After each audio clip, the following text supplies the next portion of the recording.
देखिए आज हम पढ़ेंगे अपना स्वापक औषधि और मन प्रभावी पदार्थ अधिनियम 1985 इसको जिसको एनडीपीएस एक्ट के नाम से भी जाना जाता है। Narcotics drugs and psychotropic substance act.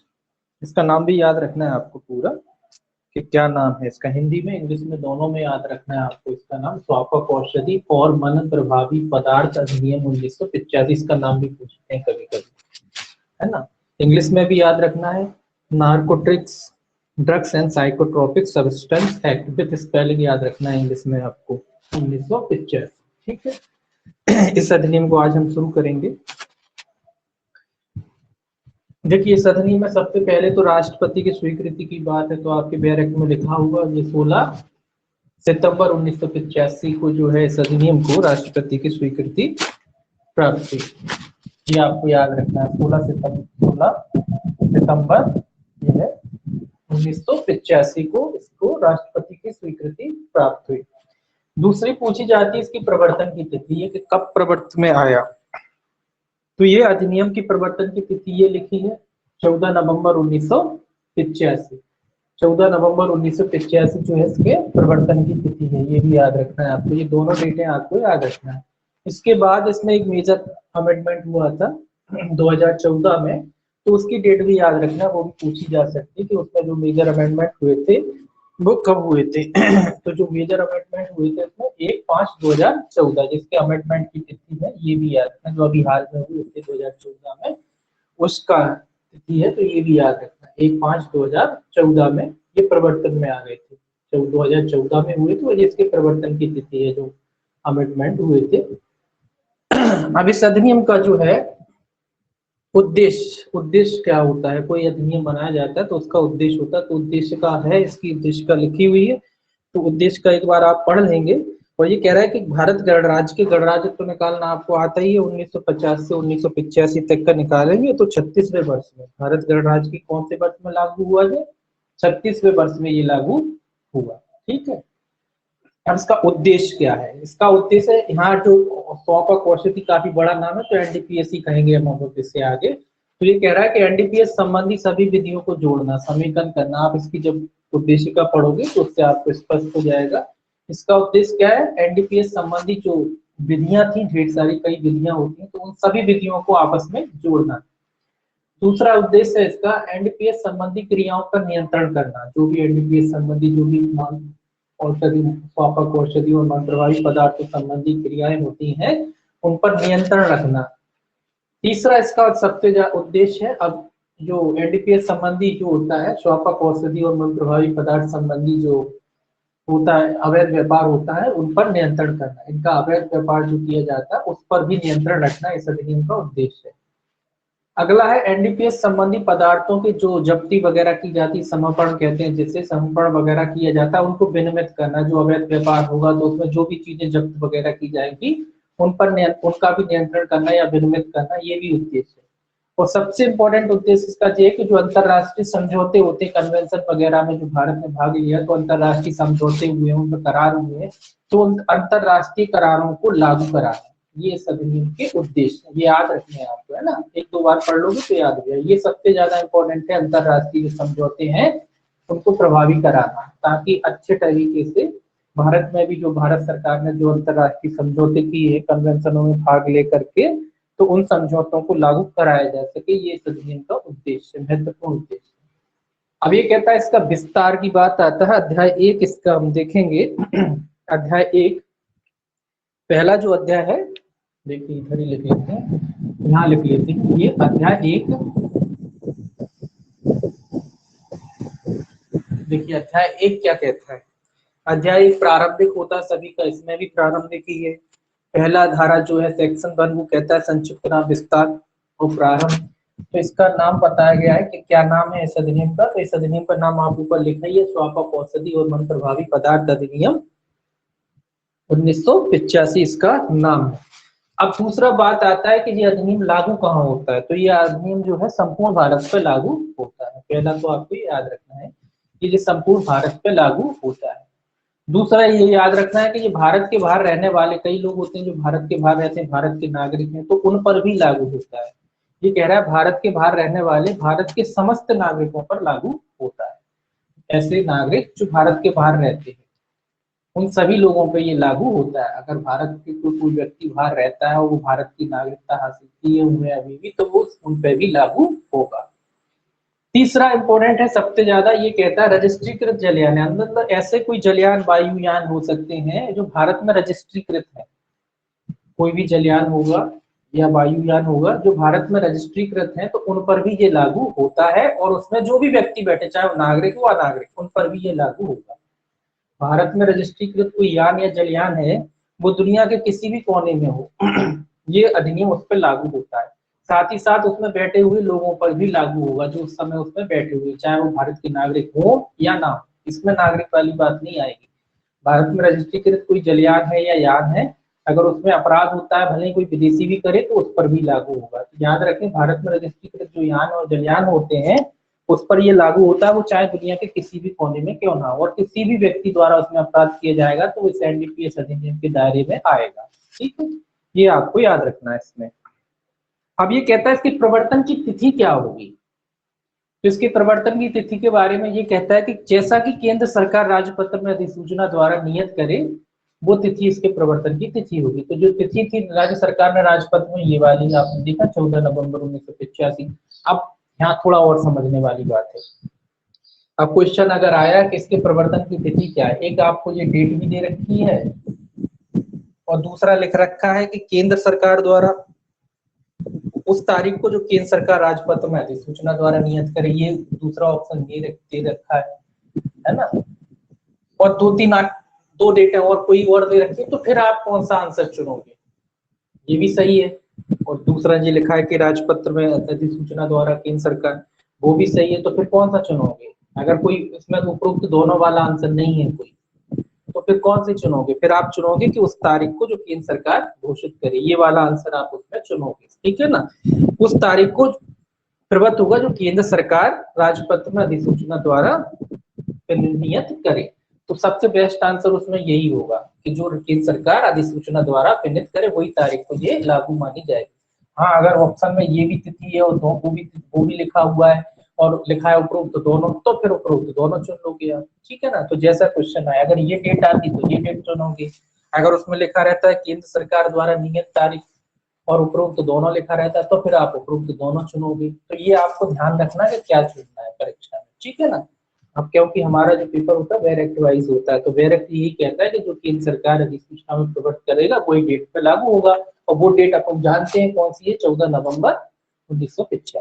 ठीक है, तो इस तरीके से आपको आंसर इसका देना है।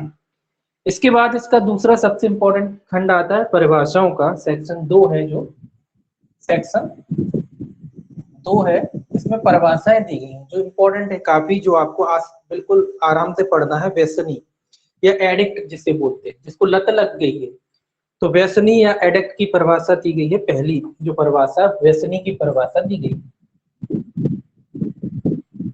जिसे इंग्लिश में एडिक्ट भी बोलते हैं, मतलब जिसको आदी कहते हैं, जिसको नशे का आदी कोई व्यक्ति हो जाता है उसको एडिक्ट भी कहते हैं। जो आपको ठीक लगे वो आप याद, एडिकेट जो व्यक्ति हो जाता है नशे का, तो व्यसनी या एडिकेट कुछ भी याद कर लो आप, इंग्लिश हिंदी में दोनों में पेपर आता है। तो व्यसनी या एडिकेट जो आदी हो गया है वो। अब ये कह रहा है कि व्यसनी का क्या अर्थ है, देखिए इसको अपन देखते हैं ये क्या कहता है। व्यसनी से ऐसा व्यक्ति अभिप्रेत है जो किसी स्वापक औषधि या मन प्रभावी पदार्थ पर आश्रित है।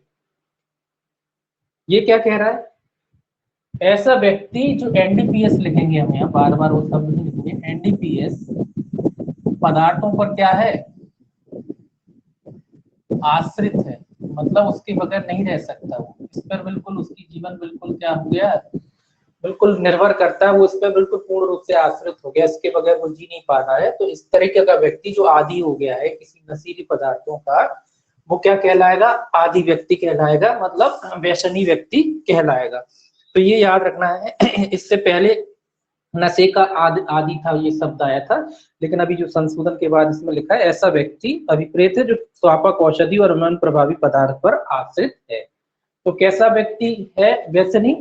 जो एनडीपीएस संबंधी पदार्थों पर क्या है? आश्रित। तो आप ऐसे ही याद रखें एनडीपीएस, एनडीपीएस का आप पढ़ जानते ही हैं, तो आप ऐसे याद रखें कि एनडीपीएस पदार्थ पर आश्रित व्यक्ति कौन है? व्यसनी कहलाता है। ऐसा व्यक्ति जो एनडीपीएस पदार्थ पर आश्रित हो जाता है वो व्यसनी कहलाता है। तो ये पहली परिभाषा है, इसकी सबसे पहली परिभाषा है। इसमें क्रम नहीं, कुछ आपको नंबर याद रख सकते हैं। पहला नंबर की परिभाषा है। दूसरे नंबर पर देखिए क्या कौन सी परिभाषा दी गई है। दूसरे नंबर में बोर्ड के बारे में बताया गया कि बोर्ड कौन है। ये तो खैर अपन पढ़ लेते हैं बोर्ड क्या है। इसमें अंदर से याद रखना, इसमें लिखा बोर्ड से अभिप्रेत है केंद्रीय राजस्व बोर्ड अधिनियम 1963 के अधीन गठित केंद्रीय उत्पादन शुल्क और सीमा शुल्क बोर्ड। तो कौन बोर्ड में कौन कौन आता है? ये कह रहा है केंद्रीय राजस्व बोर्ड, ये याद रखना है केंद्रीय, इसमें अंदर से क्वेश्चन बनेगा, इसमें ये 2 या 3 नहीं पूछा जाएगा। कौन इसमें आपको क्वेश्चन बनेगा कि बोर्ड में कौन कौन आता है। तो केंद्रीय राजस्व बोर्ड आपको याद रखना है, और खासकर यही पहला वाला याद रखना है। केंद्रीय राजस्व बोर्ड है जो 1963। इसके अलावा है कि अधीन गठित, इनके अधीन गठित कौन कौन से हैं? केंद्रीय उत्पादक शुल्क और सीमा शुल्क बोर्ड, केंद्रीय उत्पादक शुल्क और सीमा शुल्क दोनों बोर्ड आते हैं।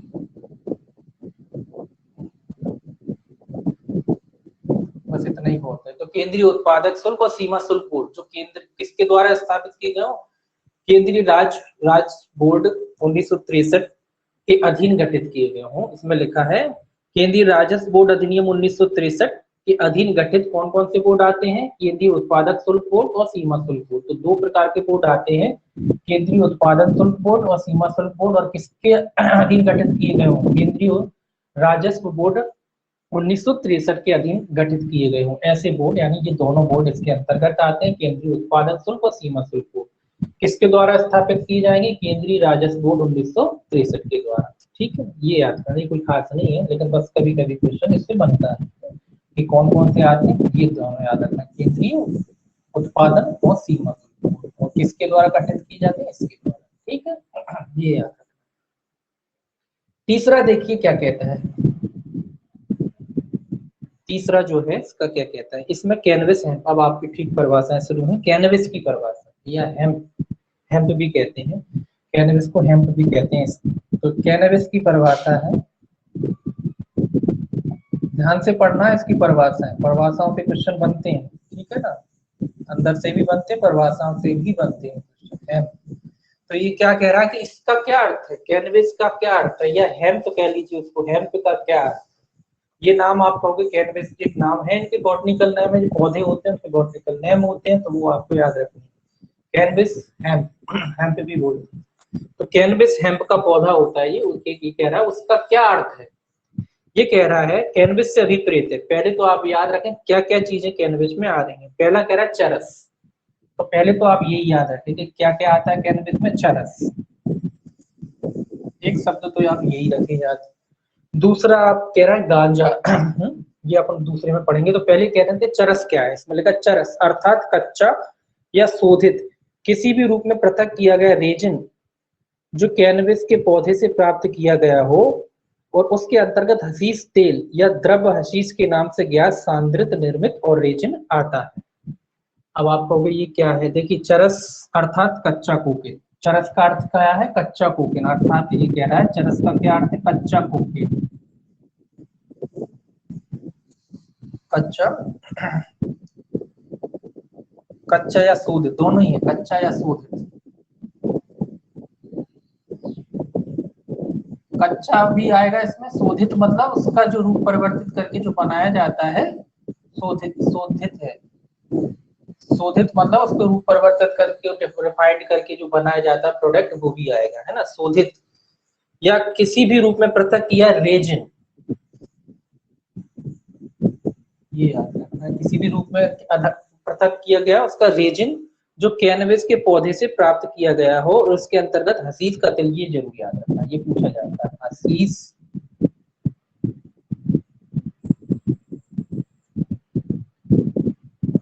तेल, तेल है हसीस का या द्रव्य कह लीजिए, एक ही बात है। हसीस का तेल या हसीस के नाम पे कोई भी ज्ञात पदार्थ हो, ये इसके अंतर्गत आते हैं। तो कैनबिस का पौधे से ही बनता है, यानी आपको समझ में आ गया होगा कि वो जो चरस होता है वो जो कैनबिस नाम का जो पौधा होता है उससे ही प्राप्त किया जाता है। इसके अलावा गांजा भी होता है, वो भी आपके कैनबिस नाम के जो पौधा होता है उसी से जो दो या तीन प्रोडक्ट प्राप्त होते हैं। कैनबिस का जो मेन पौधा होता है, प्लांट होता है, उसी से आपको चरस प्राप्त होता है, उसी से आपको क्या गांजा प्राप्त होता है और भी अन्य प्रकृतिक पदार्थ प्राप्त होता है। तो मेन रूप से चरस और आपका क्या कहते हैं गांजा, ये किस प्लांट से प्राप्त होता है ये याद रखना है। चरस और गांजा किससे प्राप्त होता है? कैनबिस के प्लांट से प्राप्त होता है। इसके अलावा कैनबिस के प्लांट से आपको हसीस का तेल और द्रव्य ये भी याद रखना है, या हसीस कहते हैं, ये भी प्राप्त होता है।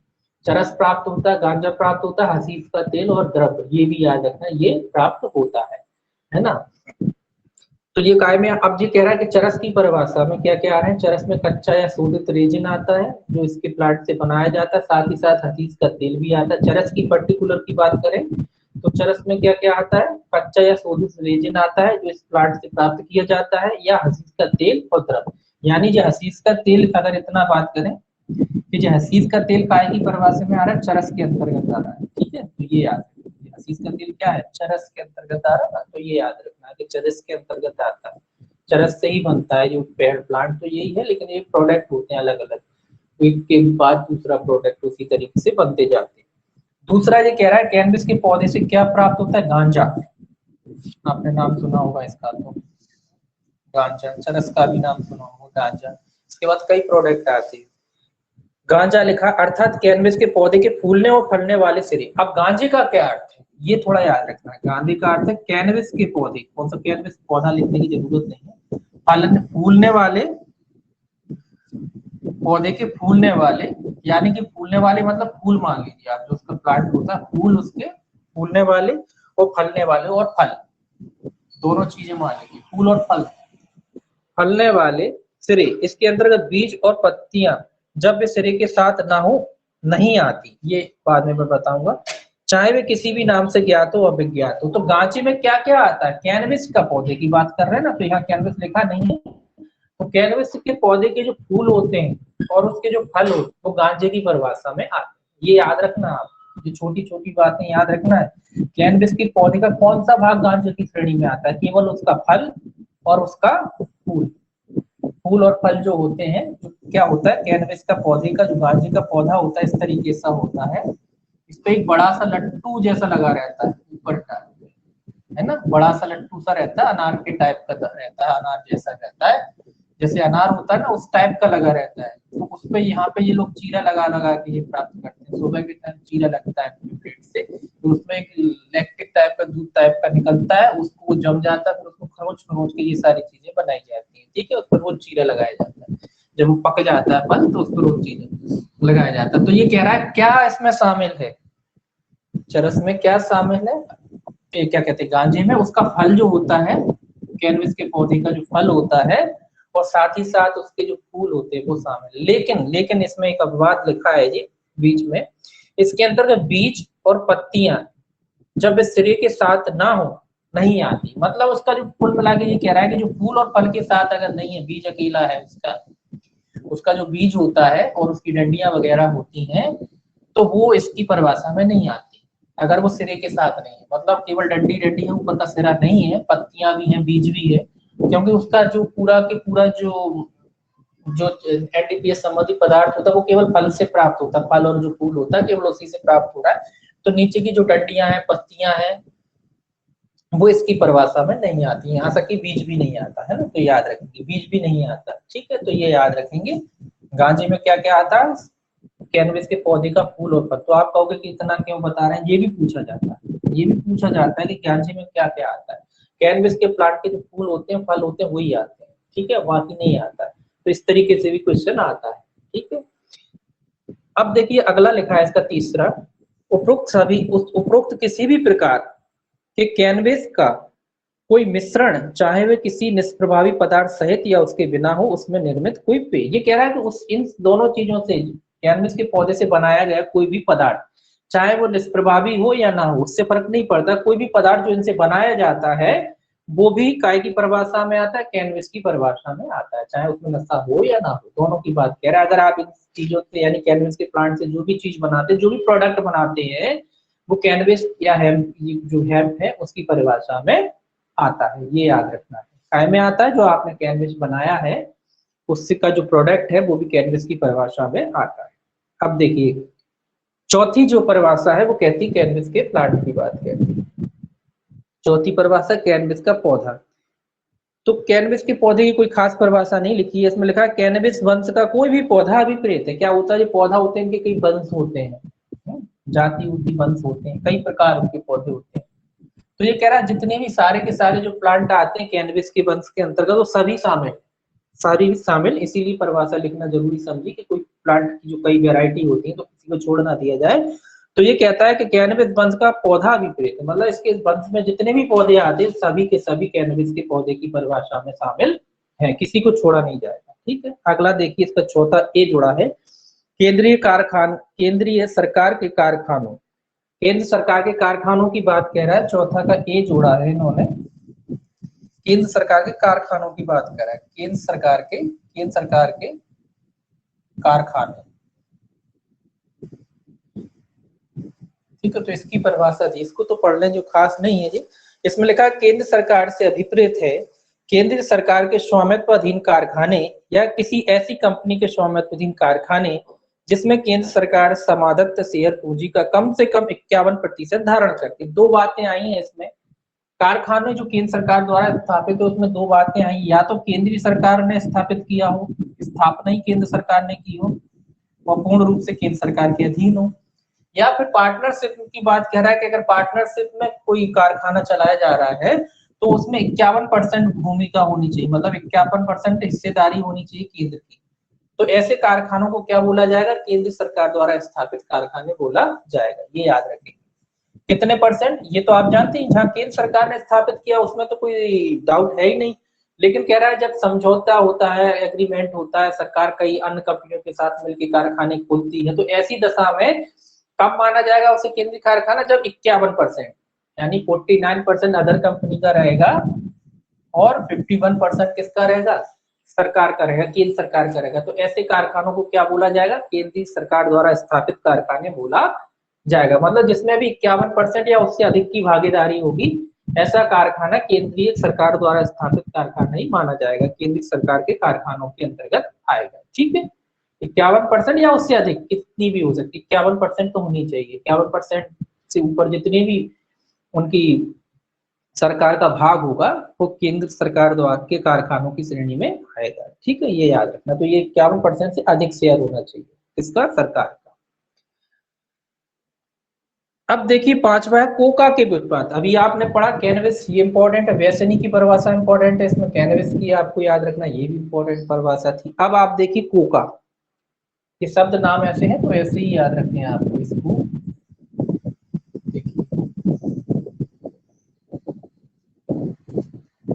पांचवी परिभाषा यहाँ लिख लेते हैं, कोका। कोका की बात कह रहा है, कोका के व्युत्पत्ति मतलब कोका से बनाए गए व्युत्पत्ति, प्रोडक्ट की बात कह रहा है कि कोका की व्युत्पत्ति क्या कहलाते हैं, कौन कौन से व्युत्पत्ति होते हैं। इसमें लिखा कोका व्युत्पत्ति से अभिप्रेत है, व्युत्पत्ति मतलब प्रोडक्ट जो कोका के प्लांट से बनाए जाएंगे। तो इसमें लिखा कच्चा कोकेन अर्थात कोका की पत्ती का कोई सार जिसका कोकेन के निर्माण के लिए प्रत्यक्ष अप्रत्यक्ष उपयोग किया जाता है। तो ये क्या कह रहा है, कोका में क्या आएगा, कच्चा कोकेन। इसमें लिखा कोका कच्चा कोकेन आता है अर्थात कोका की पत्ती का कोई सार, यानी जो पत्तियों का सार मतलब जो रस वगैरह निकाला जाता है, जो उसका सत्व निकाला जाता है, वो इसमें अंतर्गत आता है। और साथ ही साथ आपको याद रखना है जिसका कोकेन के विनिर्माण के लिए प्रत्यक्ष रूप से या अप्रत्यक्ष रूप से प्रयोग किया जाता है, ये आता है कोकेन। मतलब कोका के प्लांट से ही कोकेन बनती है, ये स्पष्ट हो गया। कोकेन काय के प्लांट से बनती है, कोका से ही बनती है। तो ये कह रहा है कोका का जो प्लांट है उसका चाहे वो कच्चा हो या उसका रस वगैरह जो निकाल देते हैं, उसका जो सार वगैरह निकाल देते हैं, और उसका विनिर्माण किस क्या बनाने के लिए किया जाता है, कोकेन बनाने के लिए। तो ये याद रखना, कोका से, कोका काय से बनता है, कोकेन से। नहीं तो आप लगा दो कैनबिस के पौधे से, नहीं तो ये कोका काय से बनेगा, कोकेन काय से बनेगी, ये भी हाई क्लास का नशा है, ये भी नशा है।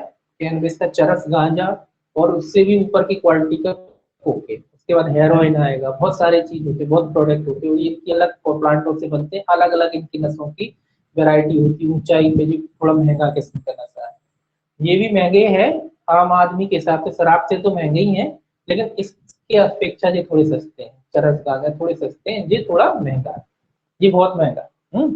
तो ये कोकेन क्या है? कोकेन बनाया जाता है कच्चा कोकेन, अर्थात कोका की पत्ती का कोई सार जिसका कोकेन के निर्माण के लिए प्रत्यक्ष रूप से या अप्रत्यक्ष रूप से उपयोग किया जाता है, इसके अंतर्गत आता है। दूसरा कहता है एको कोकेन, एक गोकिन और एक गोकिन के सभी व्युत्पाद, ये भी याद रखना, ये पूछा जाता है। एक गोकिन, गोकिन, ये सब याद रखना है। एक गोकिन, ये पूछा जाता है। एक गोकिन और एक गोकिन के सभी व्युत्पाद, या तो एक गोकिन या और इससे बनाए गए सभी उसके प्रोडक्ट, व्युत्पाद मतलब उससे बनाए गए सभी प्रोडक्ट इसके अंतर्गत आते हैं, उससे प्राप्त किए जाते हैं। कोका के पौधे से प्राप्त प्रोडक्ट है, चाहे वो क्या कह रहे थे, चाहे वो कच्चा हो या शोधित हो, और जिसका उपयोग कोकेन के निर्माण के लिए किया जाता है। दूसरा एक गोकिन और इसके सभी व्युत्पाद भी इसके अंतर्गत आते हैं। तीसरा है कोकेन अर्थात बेंजाइल एक गोकिन का मेथिल एस्टर और उसके लवण, ये याद रखना है। कोकेन, कोकेन का नाम क्या है? मेथाइल बेंजाइल अर्थात बेंजाइल एकोकोकेन, जिसका नाम है, कोकेन के प्लांट का जो है नाम है, ये नाम भी याद रखते हैं आपको, है ना, बेंजाइल एकोकोकेन, बेंजाइल एकोकोकेन ही है। तो बेंजाइल एकोकोकेन, बेंजाइल, बेंजाइल एकोकोकेन का मेथिल एस्टर और उसके लवण, इसका मेथिल एस्टर, मुझे आपका क्या आ रहा है सर, थोड़ा केमिस्ट्री वाली नाम है इनकी। तो मेथिल एस्टर, एस्टर जो मेथिल बनाया जाता है इसका, वो भी इसकी परिभाषा में आता है। मेथिल एस्टर एकोकोकेन और कोकेन बेंजाइल, और इसका मेथिल एस्टर भी इसकी परिभाषा में आता है। तीसरा है कोकेन अर्थात बेंजाइल एकोकोकेन का मेथिल एस्टर और उसके लवण। अच्छा, ये तीसरा ही था। और सबसे इंपॉर्टेंट इसका जो लास्ट है वो है सभी निर्मितियां जिसमें 0.1% से अधिक कोकेन, ये याद है, ये इंपॉर्टेंट, 0.1% से अधिक, ये न्यूनतम मात्रा है। 0.1% से अधिक क्या हो? कोकेन हो, क्या हो? कोकेन हो। उसके मतलब जो भी प्रोडक्ट बनाए जाते हैं कोका के पौधे से, चाहे वो बेंजाइल, बेंजाइल कोकेन बेंजाइल के रूप में हो, बेंजाइल एकोकोकेन के रूप में हो, या एकोकोकेन के व्युत्पाद के रूप में हो, तो उसमें कितने से अधिक कोकेन होना चाहिए? 0.1%। ये इंपॉर्टेंट, यहाँ से क्वेश्चन बनता है। कितना परसेंट? 0.1% से ज्यादा क्या होना चाहिए? कोकेन होना चाहिए कि कैनबिस होना चाहिए? कोकेन होना चाहिए। तो याद रखना, कोकेन 0.1% से अगर अधिक है तो वो कोका के उस व्युत्पाद में आएगा। इससे ऊपर है, इससे कम है तो नहीं आएगा, इससे ऊपर है तो आएगा। ठीक है, तो ये आपको याद रखना है, कोका में कितना परसेंट से ज्यादा होना चाहिए? 0.1% से ज्यादा होना चाहिए। अब इसके बाद कोका की पत्ती भी परिभाषित की गई है पांचवे में, छठवें, पांचवा तो ये था, छठवें में छठवा कोका की पत्ती, ये पत्ती की बात कर रहा है। काय की पत्ती है? कोका की पत्ती की बात कर रहा है। जो ऊपर पड़ा कोका, इसकी पत्ती की बात कर, क्या अभिप्रेत है पत्ती से? इसमें लिखा कोका के पौधे की पत्ती सिवाय उस पत्ती के जिससे सभी एकोकोकेन, कोकेन और अन्य एकोकोकेन के एल्केलाइड निकाल लिए गए।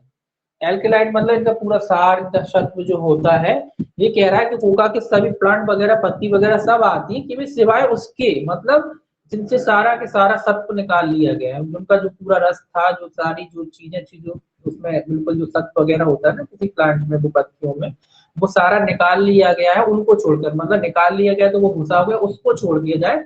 बाकी अगर थोड़ा बहुत भी सत्व पता है तो वो काय की परिभाषा में आएगा, कोका की पत्ती की परिभाषा में आएगा। दूसरा कहता है उसका कोई मिश्रण चाहे वह निष्प्रभावी पदार्थ सहित या उसके बिना हो। तो ये कह रहा है इसके अलावा उससे बनाया गया कोई मिश्रण।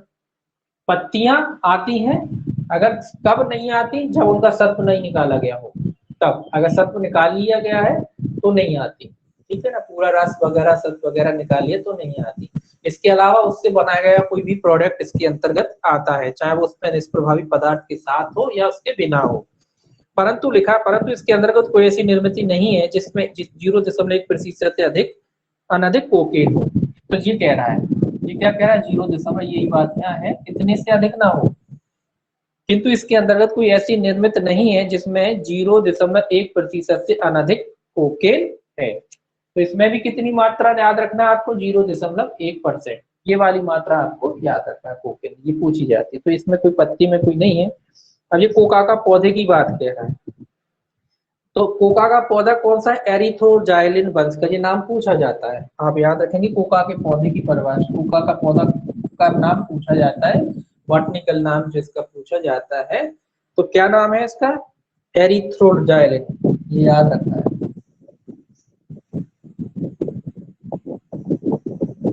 एरिथ्रोजाइलिन, ये इसका बॉटनिकल नाम है। ये कह रहा है एरिथ्रोजाइलिन वंश की जाति का कोई भी पौधा इसके अंतर्गत आता है।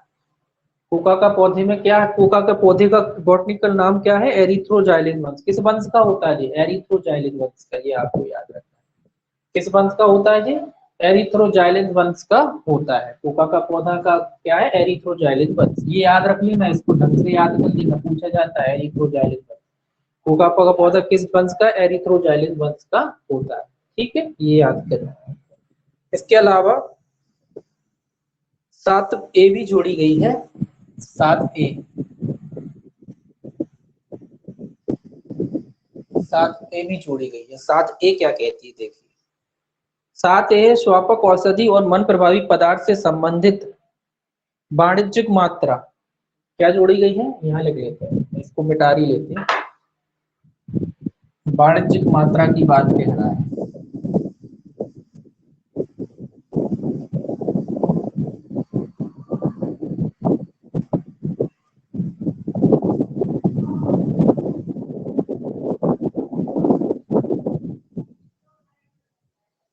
देखिए वाणिज्यिक मात्रा की बात हो रही है कि वाणिज्यिक मात्रा क्या है, व्यापारिक मात्रा कह लीजिए, वाणिज्यिक मात्रा कह लीजिए, जो भी कहना हो। तो इसमें लिखा है स्वापक या वाणिज्यिक मात्रा, लिख लीजिए 7A है ये।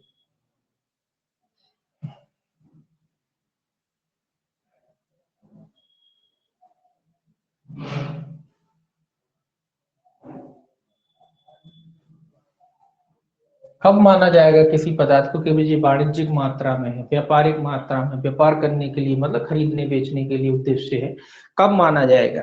ये लिखा है स्वापक औषधि यानी एनडीपीएस पदार्थ के संबंध में वाणिज्यिक मात्रा से केंद्र सरकार द्वारा राजपत्र में अधिसूचना द्वारा विनिर्दिष्ट मात्रा से उच्चतर कोई मात्रा अभिप्रेत है। तो इसमें कोई खास नहीं लिखा, इसमें बस ये लिखा है कि केंद्र सरकार द्वारा ऐसी मात्रा से अधिक, जो केंद्र सरकार ने वाणिज्यिक मात्रा से अधिक मात्रा घोषित कर रखी। तो केंद्र सरकार द्वारा मात्रा जो घोषित की गई उससे अधिक, जो केंद्र सरकार ने जो मात्रा घोषित की है अगर उससे अधिक है तो वो वाणिज्यिक मात्रा होगी। तो कुल मिला के कुछ नहीं है इसमें, वाणिज्यिक मात्रा कौन है, जो केंद्र सरकार घोषित करे, बस इतना याद है ना। वाणिज्यिक मात्रा का क्या अर्थ है, राजपत्र में अधिसूचना द्वारा विनिर्दिष्ट मात्रा से उच्चतर मात्रा, जो राजपत्र में अधिसूचना सरकार ने जारी की है उससे अधिक मात्रा अगर है तो वो कैसी मात्रा मानी जाएगी, वो वाणिज्यिक मात्रा मानी जाएगी। मतलब केंद्र सरकार ने जो भी मात्रा निश्चित की, कोई इतनी मात्रा हो सकती है, अगर कोई व्यक्ति उससे ज्यादा मात्रा में करता है तो क्या माना जाएगा कि ये वाणिज्यिक प्रयोजन के लिए है। तो इसमें कोई खास नहीं है। इसका 7 का बी भी है, ये नए जुड़े हैं ना ये वाले अधिनियम के तहत, बी है। देखिए बी क्या कहता है, बी कहता है नियंत्रित परिधान, नियंत्रित परिधान की परिभाषा है इसमें, ये नई जुड़ी हैं सब। नियंत्रित परिधान का एक बार पढ़ लेते हैं ना। ये कह रहा है एनडीपीएस पदार्थ, नियंत्रित एनडीपीएस पदार्थ नियंत्रित पदार्थों या उसके लिए प्रतिस्थापित पदार्थों के अवैध या संदिग्ध पारिचरणों को इस अधिनियम के अधीन किसी अपराध के किए जाने में अंतर्वलित व्यक्तियों की पहचान करने की दृष्टि से इस निमित्त सशक्त या धारा 50A के अधीन सम्यक रूप से प्राधिकृत किसी अधिकारी की जानकारी में या उसके पर्यवेक्षण के अधीन भारत के राज्य क्षेत्र से बाहर ले जाने, उससे होकर निकालने, उसमें लाने के लिए अनुज्ञात करने की तकनीक अभिप्रेत है। तो ये नियंत्रित परिधान का अर्थ क्या हो रहा है, समझ में आया कुछ इसको पढ़ने के बाद कि क्या हो रहा है, नियंत्रित परिधान का क्या अर्थ होता है। ये कह रहा है कि किसके उद्देश्य से, इस अधिनियम से संबंधित जो भी अपराध किए जाते हैं उनको रोकने के लिए, इस अधिनियम से संबंधित जो अपराध किए जा रहे हैं उनको रोकने के लिए धारा 50 ए की भी बात कह रहा है कि 50 ए के अधीन सम्यक रूप से प्राधिकृत कोई अधिकारी है, प्राधिकृत अधिकारी मान लीजिए, प्राधिकृत मान लीजिए, अधिकारी हो सकता है, व्यक्ति हो सकता है, प्राधिकृत कोई व्यक्ति है, उसके द्वारा जो भारत के बाहर से जो माल क्या है ले जाया जाता आया जाता है भारत के बाहर से, कुल मिला के आप इतना समझिए कि नियंत्रित परिधान का अर्थ क्या है, जब जो अपराधी होते हैं उनको पकड़ने के उद्देश्य से, जब अपराधी होते हैं जो तस्कर है, जो तस्करों को क्या है पकड़ने के उद्देश्य से जो भी प्राधिकृत अधिकारी होता है उसको उसमें भाग लेना पड़ता है, जब वो भाग लिया है उनका मेंबर बन गया है, वो उनको पकड़वाता है, माल यहाँ से वहां जा रहा है, इस तरीके की जो एक्टिविटी होती है उस समय ये अधिकारी भी फेरा फेरी करेगा ना कि माल को ले जा रहा है, उनका मान लीजिए उनका एजेंट बन गया, उस तरीके से काम करता है, जो माल को यहाँ से वहां ले जा रहे हैं। तो वो जो परिधान होता है वो काय में आता है, वो नियंत्रित परिधान की श्रेणी में आता है, मतलब वो अपराध नहीं होगा। ये अधिकारी जो है उनको जो अपराधियों को पकड़वाने के उद्देश्य से भारत की सीमाओं से जो कोई माल बाहर ले जाया जा रहा है उसको भारत राज्य में लिखा ना, भारत के राज्य से इसके बाहर ले जाने, उसके होकर निकालने या लाने के लिए अनुवाद की गई तकनीक। तो कोई भी तकनीक जिससे जो अवैध रूप से जो माल भारत के बाहर जाता है वो भारत के भीतर लाया जाए, मतलब जो भी अधिकारी है प्राधिकृत अधिकारी वो किसी भी तरीके से जो माल भारत के बाहर जा रहा है या भारत से ले जाया जा रहा है उसको भारत के भीतर लेके आता है, या कोई भी तकनीक जो माल को मतलब कुल मिला के उसका अवैध व्यापार क्या कहते हैं ये अवैध व्यापार रोकने की कोशिश करता है, तो उसको नियंत्रित परिधान बोला जाएगा। जो भी प्राधिकारी है वो उस अवैध व्यापार को रोकने की कोशिश करता है, भारत के बाहर से ले जाने अवैध रूप से ले जाया जा रहा है, उसमें प्रवहन किया जा रहा है, उसको रोकने की जो कोशिश करता है तो उसको क्या बोला जाएगा, उसको नियंत्रित परिधान बोला जाएगा। अगला इसमें है बी के बाद सी, इसी में सी भी और है। सी है तत्स्थानी विधि। तत्स्थानी विधि का अर्थ है से अभिप्रेत इस अधिनियम के उपबंधों की तत्स्थानी कोई विधि की कोई खास नहीं। तत्स्थानी विधि क्या मतलब, इस उपबंध इस अधिनियम के उपबंधों की तत्स्थानी कोई भी विधि, जो तत्स्थानी इस अधिनियम से संबंधित कोई लोकल जो लॉ होता है उसकी बात कह रहा है, इस अधिनियम से संबंधित जो लोकल लॉ है तत्स्थानी विधि हो गए। अब है नियंत्रित पदार्थ। नियंत्रित पदार्थ जैसे नियंत्रित इसमें परिधान था वैसे नियंत्रित पदार्थ की परिभाषा डी में बताया गया कि नियंत्रित पदार्थ क्या होता है। ये देखिए ये क्या कहता है, ये कह रहा है नियंत्रित पदार्थ से ऐसा पदार्थ अभिप्रेत है जो केंद्र सरकार स्वापक औषधि और मन प्रभावी पदार्थों के उत्पादन विनिर्माण में उसके संभावित प्रयोग के बारे में या किसी अंतरराष्ट्रीय अन्वेषणों के किसी उपबंध के बारे में उपलब्ध जानकारी को ध्यान में रखते हुए राजपत्र में अधिसूचना द्वारा नियंत्रित पदार्थ घोषित करे। तो ये क्या कह रहा है, इसमें भी कोई खास परिभाषा नहीं है, इसमें ये कह रहा है कि जो एनडीपीएस संबंधी पदार्थ होते हैं उसके विनिर्माण के लिए, किसके लिए विनिर्माण की बात कर रहा है, उसका जब विनिर्माण किया जाता है अंतरराष्ट्रीय जो समझौते हुए उसको ध्यान में रखते हुए, और वो भी किसके द्वारा, किसके आदेश से, केंद्र सरकार के आदेश से किया जाता है, तो ऐसे पदार्थों को क्या बोला जाता है, नियंत्रित नियंत्रित पदार्थ बोला जाता है। जब कोई भी एनडीपीएस संबंधी जो भी पदार्थ है उसका विनिर्माण किया जाता है और वो भी अंतरराष्ट्रीय समझौतों को ध्यान में रखते हुए किया जाता है और केंद्र सरकार की अनुमति से किया जाता है, तो ऐसे पदार्थों को नियंत्रित पदार्थ माना जाएगा, मतलब जो कंट्रोल में किए जा रहा है, जो नियम के तहत किए जा रहे हैं। ऐसे ही ये है नियंत्रित परिधान, ये भी नियमों के तहत जो परिधान किया जा रहा है और जो भी अवैध रूप से जो बिजनेस वगैरह करता है उसको भारत में लाने की कोशिश की जा रही है, और उस तरीके से जो लेके आए जाते हैं जो मटेरियल कहीं भी पकड़ जाते हैं मान लो, और अगर भारत में लेके आए जाते हैं तो उसको नियंत्रित परिधान बोलते हैं, ऐसे ही इसमें बोलते हैं। अब है इसमें डी था, अब देखिए 8वां है इसका, 8वीं परिभाषा है आपकी प्रवहन। प्रवहन मतलब ले जाना, ये कोई खास परिभाषा नहीं है लेकिन एक बार पढ़ लीजिए। प्रवहन की कोई परिभाषा कोई खास नहीं, नाम से स्पष्ट प्रवहन, ये लिखा है प्रवहन से किसी भी प्रकार का कोई प्रवहन अभिप्रेत है, इसके अंदर कोई या वायुयान यान या जलयान, प्रवहन मतलब ले जाना किसी चीज को, चाहे वो किसी भी माध्यम से, चाहे आप वायुयान से ले जाएं उसे, या जहाज से ले जाएं, या अन्य किसी माध्यम से ले जाएं, वो प्रवहन की श्रेणी में आता है। तो ये कोई खास नहीं परिभाषा नहीं है, ना पूछी जाएगी। ठीक है, इसके बाद इसका ए भी जोड़ा है और बी भी जोड़ा हुआ है। आवश्यक स्वापक औषधि, इसका ए 8A जोड़ा हुआ है। 8A कहता है, काय की परिभाषा कहता है, आवश्यक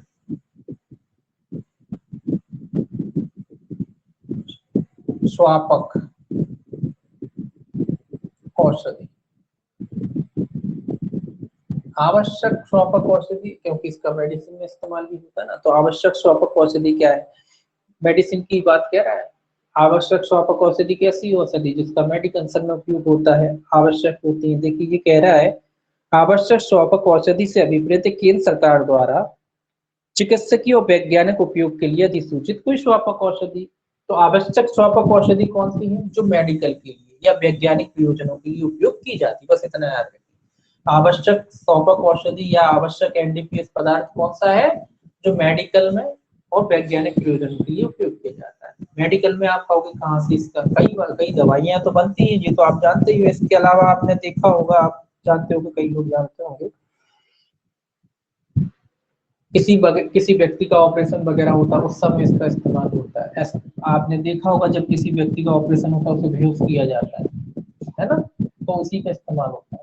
ड्रग्स का इस्तेमाल किया जाता है बेहोश के लिए, उनको उसकी मात्रा दी जाती है। हर व्यक्ति की अलग अलग क्षमता होती है, उसके बाद उसकी इन्हीं की मात्रा दी जाती है, तब आदमी बेहोश हो जाता है, तो उसका ऑपरेशन किया जाता है।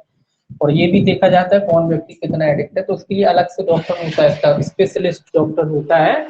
कोई हर डॉक्टर केवल ऑपरेशन करने वाला डॉक्टर यूज नहीं कर देता, उसके लिए अलग से एनेस्थीसिया वाला डॉक्टर कहते हैं, जैसे एनेस्थीसिया देता है। तो जो एनेस्थीसिया क्या है, जो ड्रग्स ही होता है, तो जो एनेस्थीसिया दिया जाता है वो चिकित्सकीय प्रयोजन के लिए दिया जाता है। तो हर व्यक्ति की कैपेसिटी के हिसाब से वो अलग अलग डोज देता है, जितना टाइम होता है बिल्कुल एक्यूरेट टाइम से उठ जाता है, तो इसके लिए भी डॉक्टर होता है। तो ये कह रहा है जो ऐसा पदार्थ है एनडीपीएस पदार्थ जो स्वापक औषधि, जो मेडिकल के रूप में या वैज्ञानिक प्रयोजन के रूप में उपयोग किए जाते हैं, ऐसे पदार्थ हैं, आवश्यक एनडीपीएस में आते हैं।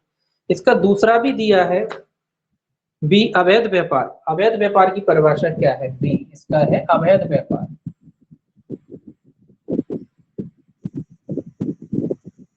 अवैध व्यापार में क्या क्या आता है, देखिए अवैध व्यापार में क्या क्या आता है।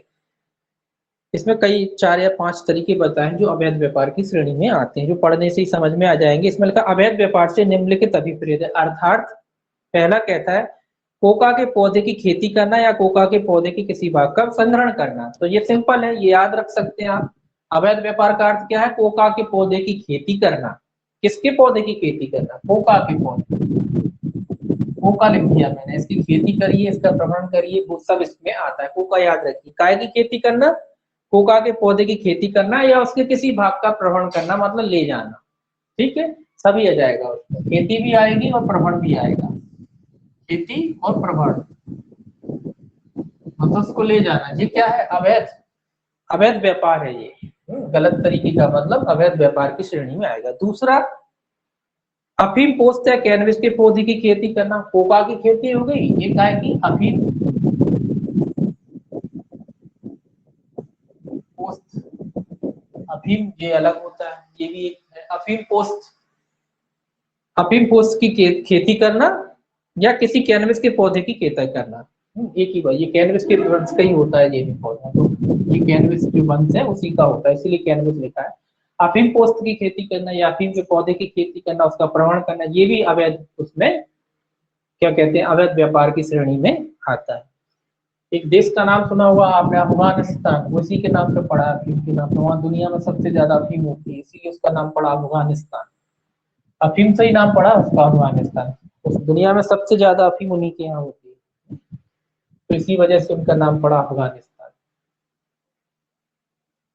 अगला है तीसरा, स्वापक औषधि और मन प्रभावी पदार्थों के उत्पादन, विनिर्माण, कब्जा, विक्रय, क्रय, परिवहन, भंडारण, छिपाव, उपयोग या उपभोग, अंतरराज्यिक आयात, अंतरराज्यिक निर्यात, भारत में आयात, भारत में निर्यात या अंतरण का कार्य करना।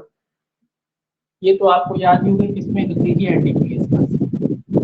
ये कह रहा है कोई भी, ये कोका का पौधे की स्पेशली कह दी उन्होंने, अफीम के पौधे की भी बात कह दी स्पेशली। और तीसरा ये कह रहा है कोई भी एनडीपीएस पदार्थ जिसका क्या किया जाता है, अवैध रूप से निर्माण किया जाता है, परिवहन किया जाता है, एक स्थान से दूसरे स्थान पर ले जाया जाता है, उसको संग्रहित किया जाता है, उसको छिपाया जाता है, मतलब कोई भी क्रिया करते हैं आप, तो ये सब की सब काय में आएगा, अवैध व्यापार की श्रेणी में आएगा।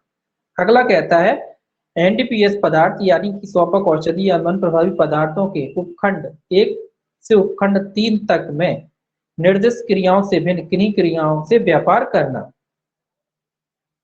यानी जो अपन ने जो 3 लिखे हैं इन्हीं की बात कह रहा है। इनमें से निर्दिष्ट क्या लिखा है, निर्दिष्ट क्रियाओं से भिन्न किन्हीं क्रियाओं में व्यवहार करना। ये कह रहा है इनसे निर्दिष्ट क्रियाओं से भिन्न क्रियाओं में क्या करना, व्यवहार करना। इनके अलावा भी हो सकता है, या तो आप इनका कर रहे हैं या इनके प्रोडक्ट वगैरह बना के बेच रहे हैं, मतलब इनसे भिन्न जो प्रोडक्ट बना के बेच रहे हैं, खेती कर रहे हैं, प्रोडक्ट बना रहे हैं, कोका का कोई प्लांट पर प्रोडक्ट बना रहे हैं, कोई अफीम का कोई चीज बना रहे हैं, तो वो सारी चीजें भी इसके अंतर्गत आती है। अगला कहता है उपखंड 1 से उपखंड 4 तक में निर्दिष्ट किसी क्रियाकलाप के लिए परिसर का प्रबंधन करना या उसे किराए पे देना। इसके अलावा जो परिसर आपकी जो मतलब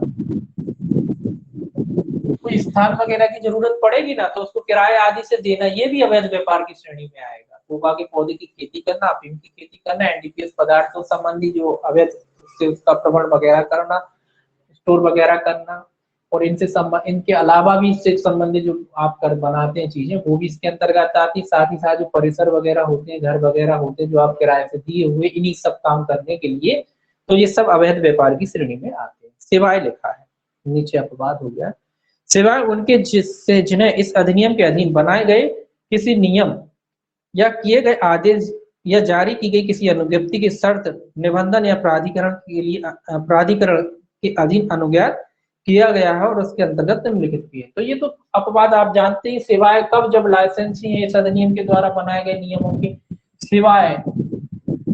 सिवाय मतलब अपवाद है कि अगर इनको लाइसेंस है, सरकार ने छूट दे रखी है, जो प्राधिकरण बने हुए हैं अनुमति देने के लिए उनसे अनुमति प्राप्त है, तो फिर ये अवैध व्यापार की श्रेणी में नहीं आते। ये तो स्वाभाविक सी बात है। पहला लिखा है ये अनुमति कब देते हैं, पूर्ण वर्णित क्रियाकलापों में से किसी का प्रत्यक्ष या अप्रत्यक्ष वित्त पोषण करना, अनुवाद किया गया और उसके अंदर निम्नलिखित भी है। मतलब ये कह रहा है कि सिवाय परमिशन के बाद भी, कब परमिशन के बाद ये अवैध व्यापार कब नहीं आता है, इसमें पूर्ण वर्णित क्रियाकलापों में किसी का प्रत्यक्ष या अप्रत्यक्ष रूप से क्या करना, वित्त पोषण करना। वित्त पोषण मतलब आर्थिक मदद करना, आर्थिक सहायता वगैरह है वो।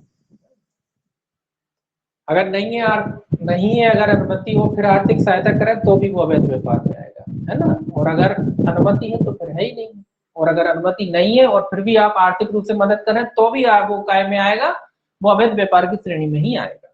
दूसरा, पूर्व वर्णित क्रियाओं में से किसी को करने को अग्रसर करने में असमर्देशन से दुष्प्रेरणा या षड्यंत्र करना। पूर्व वर्णित क्रियाओं में से किसी में लगे लोगों को संश्रय देना, तो ये कह रहा है उसका दुष्प्रेरण वगैरह करना, लोगों से कराना, षड्यंत्र वगैरह ये भी आते हैं इसमें। इसके अलावा लोगों को क्या देना, संश्रय, जो काम ये कर रहे हैं उनको आश्रय देना, ये सब भी काय में आएंगे, अवैध व्यापार की श्रेणी में नहीं आएंगे। सिवाय तब नहीं आएंगे जब अनुमति हो इनको या लाइसेंस हो इनको, या कोई अधिकरण या प्राधिकरण है जो सरकार द्वारा बनाया गया है और अनुमति देने के लिए प्राधिकृत है, उसके द्वारा इनको अनुमति दी गई है, तो ये तब नहीं आएंगे। बाकी सभी दशाओं में ये अवैध व्यापार की श्रेणी में ही आएंगे। देखिए अब देखिए 9वां है इसका, अंतरराष्ट्रीय कन्वेंशन।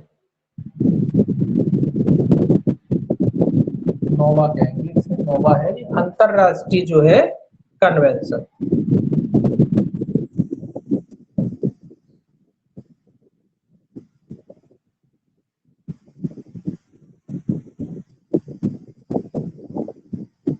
अंतरराष्ट्रीय कन्वेंशन की बात कह रहा है, समझौते वगैरह जो हुए सरकार के, उसकी बात कर रहा है। क्या क्या है इसमें लिखा, अंतरराष्ट्रीय कन्वेंशन से अभिप्रेत, ये थोड़ा सा याद करना चाहे तो याद कर सकते हैं। इसमें लिखा है एनडी स्वापक औषधि एकल कन्वेंशन 1961, जो संयुक्त राष्ट्र सम्मेलन द्वारा मार्च 1961 में न्यूयॉर्क में कार किया गया था। तो ये तो कन्वेंशन के बताए गए हैं। कौन कौन से कन्वेंशन जो सरकार ने हिस्से लिए जिसमें, तो पहला लिखा है एनडीपीएस कन्वेंशन, लिख लीजिए इसको, जो कन्वेंशन हुआ था, जो ये सन लिख देता हूं मैं, 1961 में, जो कहाँ हुआ था, न्यूयॉर्क। कहाँ गया, जो न्यूयॉर्क में हुआ था 1961 में, उसके बारे में कह रहा है। वो वाला समझौता जो हुआ है वो आएगा इसमें। दूसरा कह रहा है उपखंड का में वर्णित कन्वेंशन को संशोधन करने वाले प्रोटोकॉल जो संयुक्त राष्ट्र सम्मेलन द्वारा मार्च 1972 में जिनेवा में अंगीकृत किए। इसके अलावा ये कह रहा है कि जो ये मुख्य जो था इसमें जो संशोधन हुए थे 1972 में, कहा, जिनेवा में। ये भी है आपको, ये भी पूछते हैं, ये भी पूछते हैं इसमें, ऐसा नहीं कि ये नहीं पूछते, ये भी पूछ लेते हैं, इस पे भी क्वेश्चन बनता है ना। अगला कह रहा है मन प्रभावी पदार्थ कन्वेंशन 1971 जो संयुक्त राष्ट्र सम्मेलन द्वारा फरवरी 1971 में वियना में अंगीकृत किया था। तो जो 1971 की बात कह रहा है, 1971 की बात कर रहा है, कहा, वियना, वियना में जो हुआ था। ठीक है, लाइट खराब हो गई। 1971 की बात कह रहा है जो वियना में हुआ था।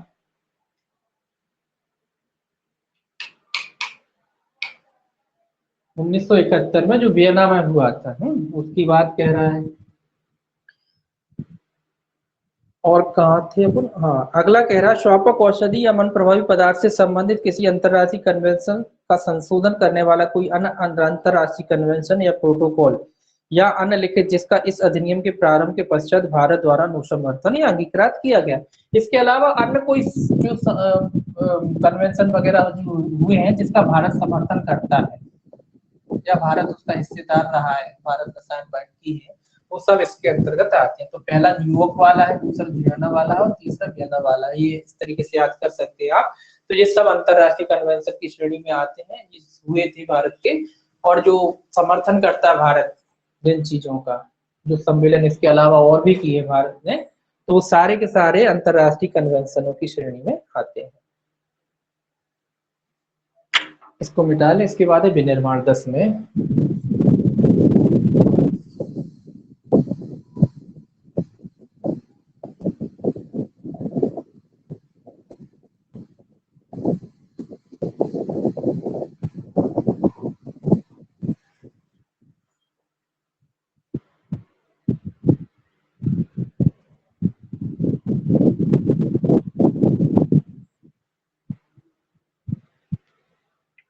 अगला है 10वां विनिर्माण। 10वां जो है विनिर्माण से संबंधित। विनिर्माण में क्या क्या आता है, देखिए ये क्या कह रहा है, इसको एक बार पढ़ ले बस। विनिर्माण में निम्नलिखित आते, उत्पादन से भिन्न ऐसी सभी प्रक्रियाएं जिसके द्वारा ऐसे औषधीय पदार्थ प्राप्त किए जाते हैं। ये कह रहा है उत्पादन से भिन्न। आपका वो उत्पादन से भिन्न मतलब जो उत्पादन किया जाता है उससे भिन्न। आप किसी भी प्रकार से उत्पादन, मतलब उत्पादन तो जो वैध तरीके से होता है, ये कह रहा है उससे भिन्न तरीके से क्या किया जाता है, कोई भी औषधि पदार्थ प्राप्त किए जाते हैं, औषधि वगैरह पदार्थ वगैरह जो प्राप्त करते हैं, औषधि पदार्थ जो भी प्राप्त करते हैं, काय से भिन्न, उत्पादन से भिन्न। उत्पादन को छोड़ के, उत्पादन का मतलब तो जो होगा जो लाइसेंस के अधीन प्राप्त किए जा रहे हैं वो, उनसे भिन्न तरीके से अगर आप कर रहे हैं, तब उनसे भिन्न तरीके से करें तो उसे उत्पादन तो नहीं बोला जाएगा ना। हम भले वो उत्पादन कर रहे हैं लेकिन वो वैध उत्पादन नहीं है, इसलिए उसको उत्पादन नहीं बोला जाएगा। इसलिए कह रहा उससे भिन्न तरीके से जो भी पदार्थ, औषधि पदार्थ वगैरह आप प्राप्त करते हैं वो विनिर्माण की श्रेणी में आता है। तो ये पॉइंट, ये शब्द भी इम्पोर्टेंट है, काय से भिन्न, उत्पादन से भिन्न, ध्यान रखना, ये भी पूछा जाता है। तो उत्पादन से भिन्न। दूसरा, ऐसी औषधियों पदार्थों का परिष्करण, इनका परिष्करण किया जाता है। परिष्करण, परिष्करण मतलब होता है रूप परिवर्तित करना, किसी पदार्थ को एक रूप से दूसरे रूप में परिवर्तित करना। वो कई वैरायटी होती है ना, उसको रिफाइंड करना जिसको कहते हैं, तो वो सब चीजें आती है ना। परिष्करण मतलब रूप परिवर्तित करना, कोई रस निकाला फिर उससे कोई प्रोडक्ट बनेगा, फिर उसमें कुछ मिला के फिर तीसरा प्रोडक्ट बनेगा, तो वो परिष्करण की श्रेणी में आती है, वो करना। ऐसी औषधियों या पदार्थों का रूपांतरण, ये कह रहा है इनका रूपांतरण होता है। क्या होता है आजकल जो प्रोडक्ट है ना, इनके कई प्रोडक्ट बनने लगे हैं। ये चरस गांजा अफीम ये तो थे ही, हेरोइन वगैरह ये तो पुराने प्रोडक्ट हो गए, इनके अलावा भी नए प्रोडक्ट बनते हैं, टैबलेट्स बनने लगे। एक रॉक क्या बोलते हैं, रेप पार्टी बोलते हैं, रेप पार्टी, रेप पार्टी होती है। रेप पार्टी का मतलब यही नशे वाली पार्टी होती है, कई लोग लड़के लड़की इकट्ठे होते हैं, उसके बाद रेप पार्टी करते हैं। रेप पार्टी मतलब जो नशे की जो पार्टी होती है ना, ड्रग्स की पार्टी, उसको रेप पार्टी बोलते हैं। ये इलीगल है, भारत में भी है, कई जगह है, लेकिन ये लोग दुख छिप के करते हैं। तो रेप पार्टी में क्या होता है, कई तरीके की जो ड्रग्स चलते हैं, क्या कहते हैं आजकल टैबलेट कैप्सूल वगैरह उसमें भी आने लगे, तो उस तरीके से ये लोग खाते नशा वगैरह करते हैं। तो ये कोई छोटे मोटे लोगों का शौक नहीं है, ये काफी बड़े लोगों का शौक है। जो लोग बड़े लोग हैं वे, जिन पे पैसा ज्यादा होता है अनाप शनाप, उनके लिए उनके बच्चे करते हैं। तो ये कह रहा है इस तरीके से जो करते हैं।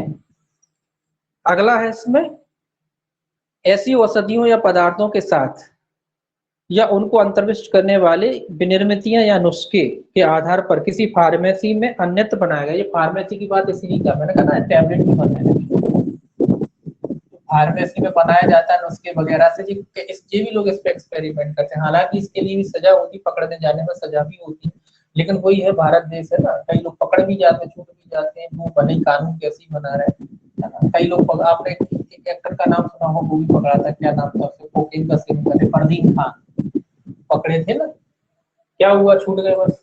हालांकि इसमें जो एडिक्ट होते हैं उनके लिए थोड़ा सा रियायत बरती गई है, उनको पहले एक मौका दिया जाता है सुधरने का, दोबारा पकड़ते तो कोई वो नहीं होता। तो इसमें आगे जाके अपन पढ़ेंगे, एडिक्ट वाले लोगों के लिए, उनके लिए है।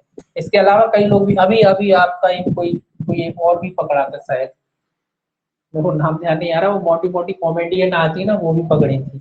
तो इस तरीके से कई लोग पकड़े जाते हैं, एडिक्ट होते हैं, जिन लोग नशा करते हैं, और वो भी काफी उच्च क्वालिटी का।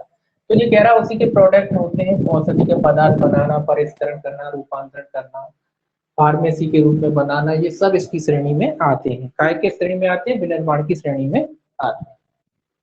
ठीक, अब देखिए 11वां है विनिर्मित औषधियां। 11वां क्या है, विनिर्मित औषधि। ये विनिर्माण हो गया, और ये इससे बनाई गई औषधियां हो गई। अब इसको औषधि क्यों बोल रहे हैं, वास्तविकता में तो औषधि के ही रूप में थी, लेकिन क्या होता है, हर चीज का इंसान दुरुपयोग करता है। ये चीजें जो प्रोडक्ट है, आप कहोगे खराब है, खराब नहीं है।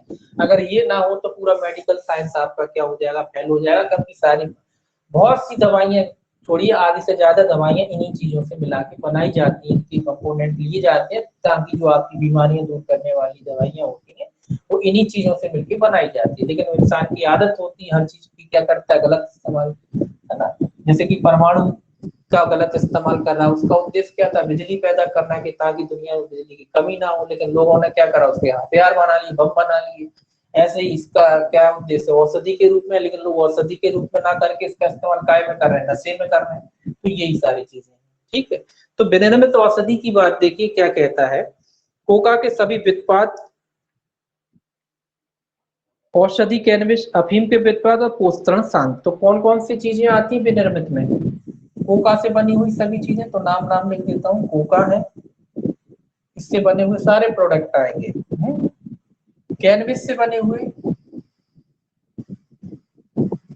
कैनबिस से बने हुए सभी व्युत्पाद आएंगे। इसके अलावा अफीम के व्युत्पाद आएंगे,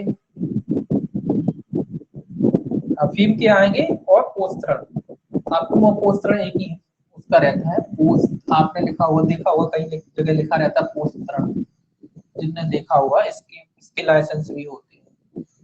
ये अफीम जो प्रोडक्ट होता है उसका जो सल्फ वगैरह निकल जाता है, पोस्ता, आपने देखा होगा, पोस्ता मिलता है, कई जगह लिखा रहता है, तो वो यही होता है, ये लाइसेंस के थ्रू मिल जाता है, क्योंकि ज्यादा घट पैसा नहीं होता, तो पोस्ता इसका लाइसेंस, जैसे शराब की दुकानों का होता है लाइसेंस, वैसे इसका पोस्ता का भी लाइसेंस होता है ना। तो कई जगह होते हैं, कई जगह नहीं होते, ज्यादा जहाँ डिमांड होती है वहां रहते हैं, ठीक है। तो इसका भी लाइसेंस होता है। ये कह रहा है तो कोका के पौधे से बने उत्पाद, कैनबिस के पौधे से बने उत्पाद, अफीम से बने उत्पाद, इसके अलावा पोस्ता से निर्मित जो भी पदार्थ वगैरह है वो इसके अंतर्गत आते हैं, ठीक है।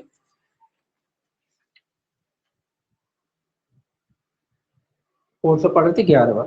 अच्छा, दूसरा है इसमें, इसका ऐसा कोई अन्य स्वापक पदार्थ या विनिर्मित या निर्मित जिसको केंद्र सरकार उसकी प्रकृति के बारे में उपलब्ध जानकारी को या किसी अंतरराष्ट्रीय कन्वेंशन के अधीन किसी विनिश्चय को यदि कोई हो ध्यान में रखते हुए राजपत्र में अधिसूचना द्वारा विनिर्मित घोषित करे। ये क्या कह रहा है? ये कह रहा है केंद्र सरकार विनिर्मित घोषित करे। दूसरा इसका पहला ये था। दूसरा ये कह रहा है केंद्र सरकार, केंद्र याद रखना है, केंद्र सरकार कौन घोषित करे? इसमें सारे के सारे काम केंद्र सरकार करे। तो जो केंद्र सरकार विनिर्मित घोषित करे, जिसको केंद्र सरकार मानती है कि जो विनिर्मित है, इन तरीके से बनाया गया है, तो केंद्र सरकार ने विनिर्मित घोषित किया है ऐसे पदार्थ आते हैं। किंतु लिखा है एक, किंतु परंतु भी है इसमें। किंतु इसके अंतर्गत ऐसी कोई स्वापक पदार्थ या निर्मित नहीं है जिससे केंद्र सरकार उसकी प्रकृति के बारे में उपलब्ध जानकारी को या किसी अंतरराष्ट्रीय कन्वेंशनों के अधीन उसकी प्रकृति के या किसी विनिश्चय के बारे में उपलब्ध जानकारी को ध्यान में रखते हुए राजपत्र में अधिसूचना द्वारा विनिर्मित औषधि ना घोषित करे। तो ये कह रहा छूट देती थी अगर केंद्र सरकार, तो फिर वो विनिर्मित औषधि की परिभाषा में नहीं आता है ना, बाकी और कुछ नहीं है। अब देखिए आगे कितना और बचा है जी, एक दो एक ना दो। चलिए देखते हैं, आगे देखते हैं। चलिए आगे अभी जगह है। इसके बाद है औषधीय कैनबिस, 11वें के बाद 12वां है, ठीक है, 12वां है। ये क्या है? औषधि कैनबिस।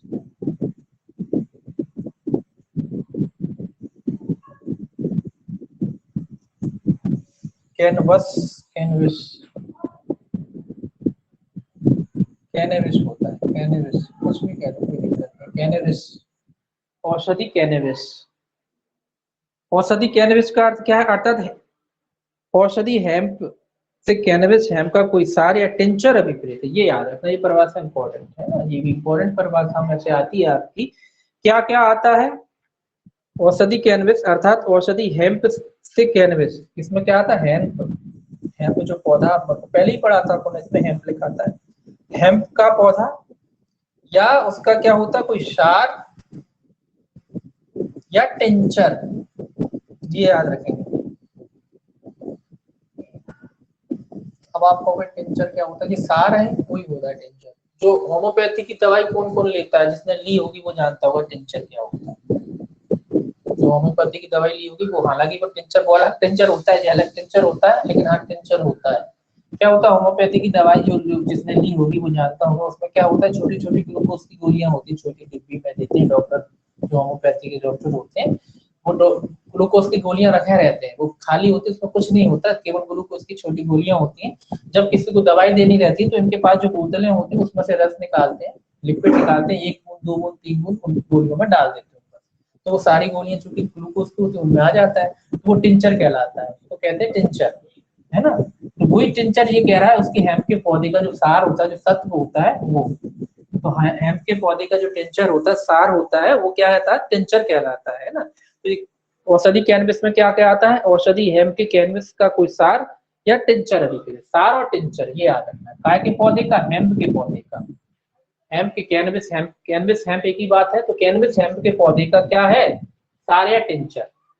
औषधि कैनबिस में क्या आता है? सार या टिंचर। तो औषधि कैनबिस लिखा है, इसलिए इसमें लिखा औषधि कैनबिस। देखिए औषधि मतलब मेडिसिन में जो यूज होता है, औषधि के रूप में जो यूज होता है, तो टिंचर वो कहलाता है ना। कई मेडिसिन में भी यूज होता है, तो वो औषधि कैनबिस का अर्थ है हेम्प के पौधे का जो सार होता है, जो निकाला रहता है, वो सत्व जो होता है वो।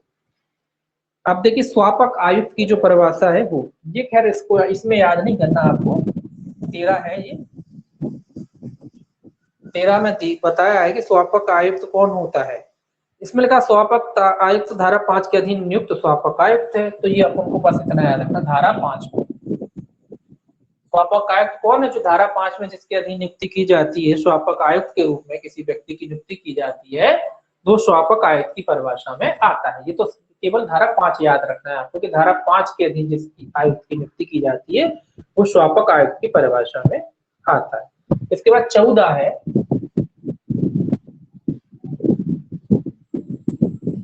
14 परिभाषा दी गई है। 14 है स्वापक औषधि। ये स्वापक औषधि ये औषधि कैनबिस था। ये क्या है? स्वापक औषधि। ये भी इंपॉर्टेंट है, ये भी याद रखना, पूछा जाएगा। ये आपका कितने में दी गई, तो यहाँ भी ये पूछा जाएगा ये कितने में दी है, और साथ में ये भी पूछा जाता है। ठीक है ना, दोनों ध्यान रखना है इसका। तो स्वापक औषधि क्या है? औषधि की बात कह रहा है, क्योंकि इनका इस्तेमाल औषधि में भी होता है ना। स्वापक औषधि, तो क्या है स्वापक औषधि? क्योंकि ये औषधि में भी यूज होते हैं, ऐसा नहीं कि केवल ड्रग्स सही है। औषधि लिखा है ना, तो इसका मतलब औषधि वाले की बात कह रहा है कि स्वापक औषधि क्या होती है, ऐसी औषधि कैनबिस क्या होता है, यानी कि ये मेडिसिन की बात कह रहे हैं, ये भी मेडिसिन की बात कह रहे हैं, है ना। तो स्वापक औषधि क्या है?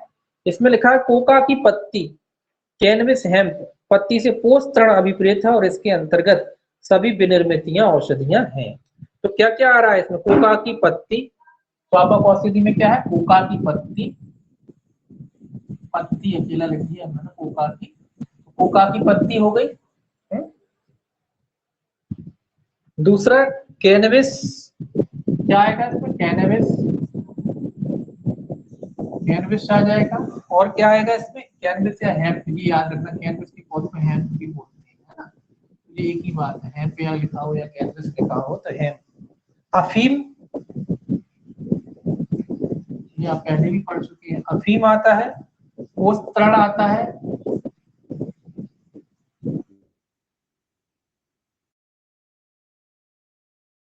ये सारी चीजें आती है, और इनसे निर्मित सभी चीजें। क्या कहता है? स्वापक औषधि में क्या आता है? कोका, कोका की पत्ती, कैनबिस, अफीम, पोस्तरण और इससे निर्मित सभी विनिर्मितियां जो इनसे बनाई जाती हैं, वो सब स्वापक औषधि की परिभाषा में आती है। इससे निर्मित विनिर्मित क्या? हर प्रोडक्ट नहीं, केवल औषधि, इनसे बनाई गई, इससे बनाई गई, इनसे क्या लिखी? इनसे बनाई गई औषधि। ठीक है, इनसे बनाई गई औषधि इसमें आती है। काय से बनाई गई औषधि? कोका के पौधे या पत्ती से बनाई गई, कैनबिस या हेम्प से बनाई गई, अफीम से बनाई गई, पोषण से बनाई गई औषधियां इसके अंतर्गत आती है। इससे बनाई गई औषधियां स्वापक औषधि की परिभाषा में आती है। ठीक है, ये याद रखना है आपको, इंपॉर्टेंट है। अफीम की परिभाषा कहाँ की दी गई, ये भी याद रखना है, 15 में। यहाँ से बता, अफीम की परिभाषा कितने में है? 15 में। तो 15 में काय की परिभाषा दी गई है? अफीम की परिभाषा दी गई है। इसमें लिखा अफीम में क्या क्या आता है। पहला कहता है अफीम पोस्त का स्कंदित रस, तो स्कंदित रस याद रखें। काय का रस है? अफीम की बात करें तो अफीम पोस्त का ही होगा, जो उसका रस निकाला जाता है निचोड़ वगैरह के, वो आता है इसके अंतर्गत। और क्या आता है? अफीम पोस्त के स्कंदित रस का कोई मिश्रण, चाहे वह निष्प्रभावी पदार्थ सहित या उसके बिना हो। और दूसरा क्या कह रहा है?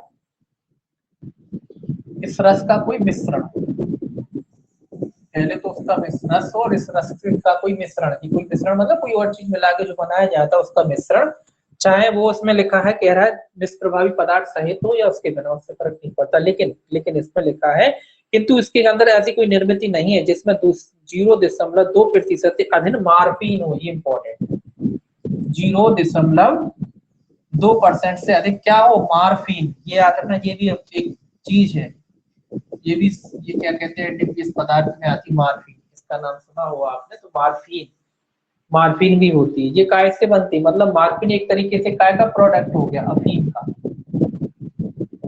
ये भी याद रखना, मार्फीन काय का प्रोडक्ट है? अफीम का। तो अगर जिसमें, यानी जो अफीम होती है उसमें मार्फीन होती है, ये समझ गए ना। और ये क्या कह रहा है? कितने परसेंट? वहां 1% की क्या थी? वहां कैनबिस, वहां 1% काय की बात की गई थी? कोकीन की, है ना। 0.1% जो था कोकेन की बात थी शायद। तो ये काय की बात है? ये मार्फिन की बात कह रहा है। इसके अंदर रस है, उसका मिश्रण है, और उसमें कितना? 0.2% से अधिक क्या होना चाहिए? मार्फिन होना चाहिए, है ना। तो ये याद रखना, क्या होना चाहिए? मार्फिन होना चाहिए। अफीम के उत्पादन, यानी कि आप ये याद रखो कि अफीम में क्या होती है? मार्फिन। अफीम से क्या बनती है? मार्फिन बनती है ना। ये भी एक प्रोडक्ट है, मार्फिन। अब देखिए अफीम व्युत्पाद, अब अफीम से बने हुए प्रोडक्टों की बात कह रहे हैं। सोलवा जो है, ये सोलवा जो है अफीम से बने हुए प्रोडक्टों की बात कह रहे रहा है कि क्या प्रोडक्ट बनाए जाएंगे। अफीम व्युत्पाद मतलब अफीम से इन्हीं के प्रोडक्ट है, अफीम के प्रोडक्ट है, अफीम के प्रोडक्ट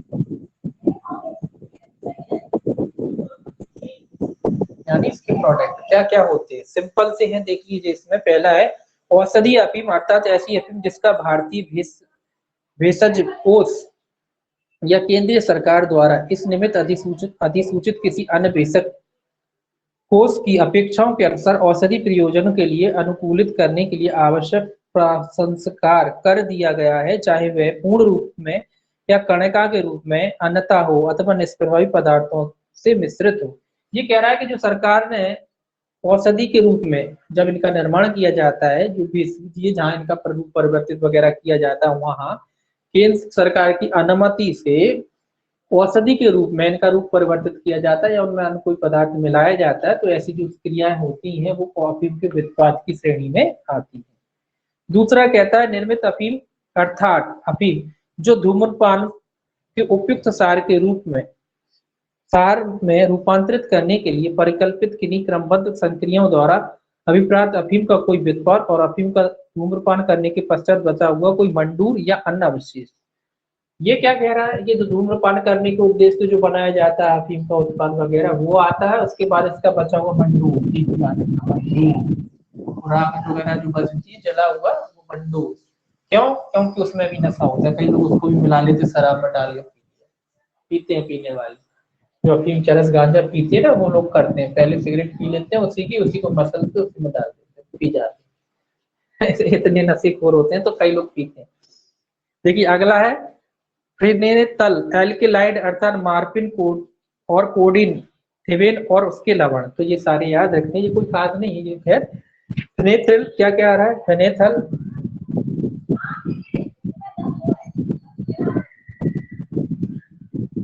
फिनेथल है, एल्केलाइड है,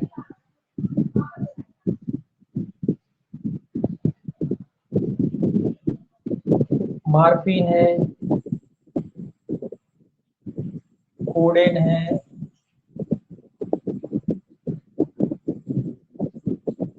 थिवेन है और अन्य अवशेष जो बनते हैं वो सब इसमें आते हैं। इसके काय की परिभाषा में आते हैं, ये अफीम के व्युत्पाद की श्रेणी में आते हैं। ठीक है। अगला है डाई एसिटिल मार्फिन अर्थात एल्केलाइड जिसे डाई मार्फिन या हेरोइन कहा जाता है, इसका लवण। तो ये वाला जो क्लॉज है भी याद रखना है कि ये काय की परमाणु में आता है, डाई एसिटिल मिथाइल मार्फिन और हेरोइन। ठीक है, हेरोइन भी आता है, ये थोड़ा सा याद रखना। ये वाला जो क्लॉज है नीचे वाला इसका डाई एसिटिल मार्फिन यानी मार्फिन आता है, मार्फिन अपना वहां लिखा है, ये मार्फिन भी आता है, डाई एसिटिल मार्फिन और हेरोइन ये भी काय के प्रोडक्ट है अफीम। यानी कि आपको एक बात समझ में आ गई कि किसी जो अफीम जो मेन पौधा है अफीम का उसी के सब उत्पाद हैं। ये कौन कौन सी, मार्फिन हो गया आपका, क्या कहते हैं ये आपका हेरोइन हो गया, ये सब काय से बन रहे हैं, ये सब इसी से बन रहे हैं, इसी से बनते हैं सब, एक ही प्लांट से ये सब बनते हैं। अलग अलग प्रक्रियाएं होती हैं उससे ये बनते हैं। हाँ एक दो प्रोडक्ट अलग है, जो जैसे कोकेन है वो अलग है, कोकेन अलग है, बाकी जो प्रोडक्ट बन रहे हैं वो इसी से बन रहे हैं। कोकेन इससे नहीं बनता, कोकेन अलग बन रहा है, कोकेन का पौधे से बन रहा है, मतलब यही अंतर ध्यान रखना है आपने। कोकेन है वो इससे बन रहा है, कोका से, बाकी अफीम से प्रोडक्ट बन रहे हैं ये सब के सब, फिनेथाइल, कोडीन है ना, मार्फिन, हेरोइन, ये सब अफीम से बन रहे हैं। बाकी कोकेन बस अलग है, कोकेन थोड़ा उच्च क्वालिटी का हो गया, वो अलग हो गया। बाकी सारे जो एनडीपीएस वाले मैटर अधिकतर काय से बन रहे हैं, जो अफीम का पौधा होता है, अफीम होता है हेनविस हेम्प क्या कहते हैं ना, उससे उससे बन रहे हैं ये सारे प्रोडक्ट, उसी से बन रहे हैं। सभी निर्मितियां जिसमें 0.2%, तो इसमें कितनी बात हो रही है, 0.2% से अधिक क्या होना चाहिए, मार्फिन, यानी ये मार्फिन भी इससे बनता है। तो मुख्य जो तत्व होता है मार्फिन होता है। अब आपको मार्फिन क्या होता है, जैसे शराब में क्या होता है, अल्कोहल होता है ना, वैसे इनमें मार्फिन होता है। ये नशे में कौन सी वाले में, जो अफीम से बने प्रोडक्ट होते हैं उनमें मार्फिन होता है। जैसे शराब में अल्कोहल होता है वैसे इनमें क्या होता है, मार्फिन होता है। और कॉफी में क्या होता है, चाय में क्या होता है, चाय में भी कुछ होता होगा, उसको पता करना क्या होता है कॉफी में। तो उसी तरीके से इनमें भी सब चीजें होती है, नशा जो करता है वो मार्फिन होता है अफीम में, है ना। तो ये होता है। तो ये आपको याद रखना है कितना, 0.2% से अधिक मात्रा। तो बस इतना अंतर याद रख लेना कि अफीम में क्या आ रहा है और उसमें हेरोइन में, ये थोड़ा अलग हो रहा है, बाकी ये सारे प्रोडक्ट अफीम के तहत ही बन रहे हैं, है ना। आपके कोडेन वगैरह, मार्फिन वगैरह, हेरोइन वगैरह, ये सब अफीम से बनते हैं। और बाकी कोकेन थोड़ा अलग हो गया, कोकेन थोड़ा अलग हो गया, हाई लेवल का हो गया, ये समझ लो थोड़ा हाई लेवल का है ना। ये सबसे ऊपर है, अफीम, मार्फिन, हेरोइन, वेरोइन सबसे ऊपर क्वालिटी का, इसीलिए इस पर 0.1% मात्रा थी। इसकी इतनी सी मात्रा, यानी कि ये तेज क्वालिटी का, ये इसका और भी ज्यादा तेज नशा है, ये थोड़ा इनसे कम है, ये भी तेज होते हैं लेकिन ये बहुत ज्यादा तेज है। 1% ही इसका बहुत ज्यादा होता है, इसमें तो 2% आ रहा है, इसका 1%, यानी कि इनसे दुगना नशा होता है। इनकी अपेक्षा बात करें, शराब की अपेक्षा तो इनमें बहुत ही ज्यादा नशा होता है, 24 घंटे आदमी नशे में ही डला रहता है। अब देखिए अफीम कौन सा था अपना, ये 15वां 16वां। 17वां देखिए अफीम पोस्ट। तो थोड़ा सा बिठा ले,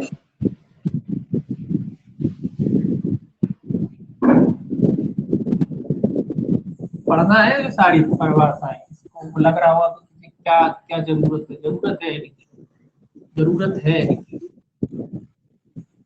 सारी परिभाषाओं की जरूरत है आपके एग्जाम, ठीक है। और परिभाषाएं नहीं पढ़ी तो फिर आप क्या पढ़ो, क्या करोगे, इसकी परिभाषा है, इम्पोर्टेंट है, और सारी की सारी आपको पढ़नी है ढंग से। परिभाषाएं नहीं पढ़ी तो एनडीपीएस एक्ट ही नहीं पढ़ा फिर तो क्या है, फिर तो केंद्र राज्य पढ़ते रहो, जो पूरा सारा है इनकी परिभाषा। तो माइक किसका ऑन है, माइक बंद कर दीजिए अपना, चलिए। अब क्या पढ़ना था आपको, अफीम पोस्त, 17 में है ये, 17।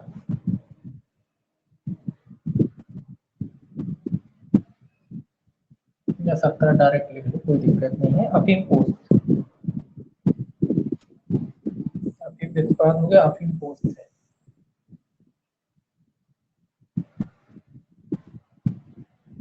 तो अफीम पोस्त क्या होता है, देखिए ये क्या कहता है, ये कहता है अफीम पोस्त से अभिप्रेत है पेपेवर सोमनिफेरस एल जातियों का पौधा, ये भी इम्पोर्टेंट है। अब आप कहोगे कहाँ कहाँ इम्पोर्टेंट, बहुत इंपॉर्टेंट है इसमें चीजें, ये नाम भी पूछा जाता है। अफीम पोस्त का अर्थ क्या है, पेपेवर, ये इनके बॉटनिकल नेम है, पेपेवर सोमनिफेरस, ये नाम पूछे जाते हैं परीक्षा में, ध्यान में रखना। वो बात अलग है कि नहीं पूछे जाए कभी, लेकिन पूछे जाते हैं ना, कम क्वेश्चन होते हैं तो एक आध पूछ लेते हैं। ये नाम याद रखना, एल जाति का पौधा, इसका नाम है, बॉटनिकल नाम समझ लो आप। अफीम पोस्त के पौधे का नाम क्या है, पेपेवर, पेपेवर ही है, पेपेवर, पेपेवर,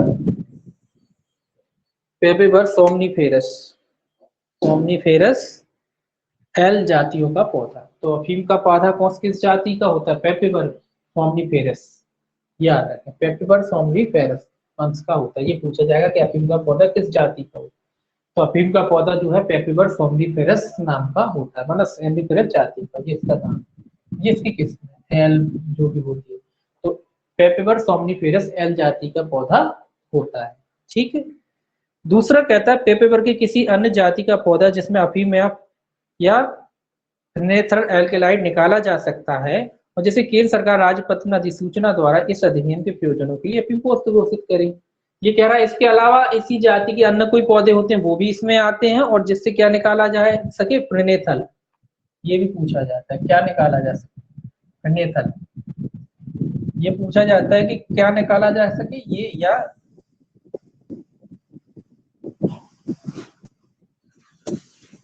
है, ये शब्द भी पूछा जाता है। तो ये भी आपको क्या करना है, ध्यान में रखना है कि ये भी इसके अंतर्गत आता है। तो अफीम पोस्ट में पेपेवर सोमनिफेरस जात है, इसके अलावा इसके अन्य जो पौधे होते हैं जिससे निकाला जा सकता है प्रणेथल, वो भी इसकी श्रेणी में आती है, केंद्र सरकार ने घोषित किया हो वो सब इसकी श्रेणी में आते हैं। अब देखिए पोस्तरण की परिभाषा, पोस्तरण की परिभाषा में क्या आता है, अगला जो इसकी परिभाषा है पोस्तरण अफीम पोस्त था, अफीम पोस्ती था। अब इसके बाद पोस्तरण है। ये दोनों परिभाषाएं याद रखना है। ये आपकी 17 थी, या 18 लिख लीजिए, खाली हो गया। पोस्तरण, ये दोनों पूछी जाती है कि पोस्तरण कहाँ है, अफीम पोस्त कहाँ है। पोस्तरण तो ये दोनों पूछी जाती है 17-18। 17 में क्या है, अफीम पोस्त, और 18 में क्या है, पोस्तरण। ये पूछी जाती है परीक्षा। पोस्तरण से लिखा है, पोस्तरण से फसल कटाई के पश्चात अफीम पोस्त के बीज के सिवाय सभी भाग अभिप्रेत है, चाहे वे मूल रूप से कटे हुए संदलित या चूर्णित हो, या चाहे उसमें से रस निकाला गया हो या ना निकाला। ये याद रखना, ये पूछा जाता है, रस निकाला गया हो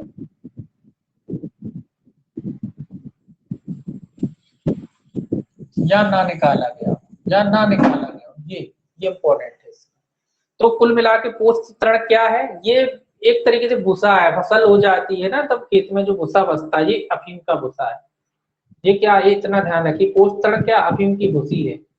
अब ये कह रहे हैं चाहे उससे रस निकाला गया हो ना निकाला, जो भूसी बचती है ना, पूरी फसल काट ली, उसके बाद जो भूसी बची होती है ना, जो खेतों में, उसी तरीके से ये एक तरीके से पोस्तरण क्या है, भूसा है। काय का भूसा है, ये अफीम का भूसा है। जो अफीम की खेती होती है, उसके बाद जो कटने के बाद जो मटेरियल बनता है, आप इतना ध्यान रखें, वो क्या होता है, पोस्तरण कहलाता है। चाहे उसमें से रस निकाला गया हो ना निकाला गया हो, जो नीचे बचा रहता है पोस्तरण में, कटे हुए डंठल वगैरह जो होते हैं, ये इसके अंतर्गत आते हैं। फसल कटाई के बाद लिखा भी है इसमें।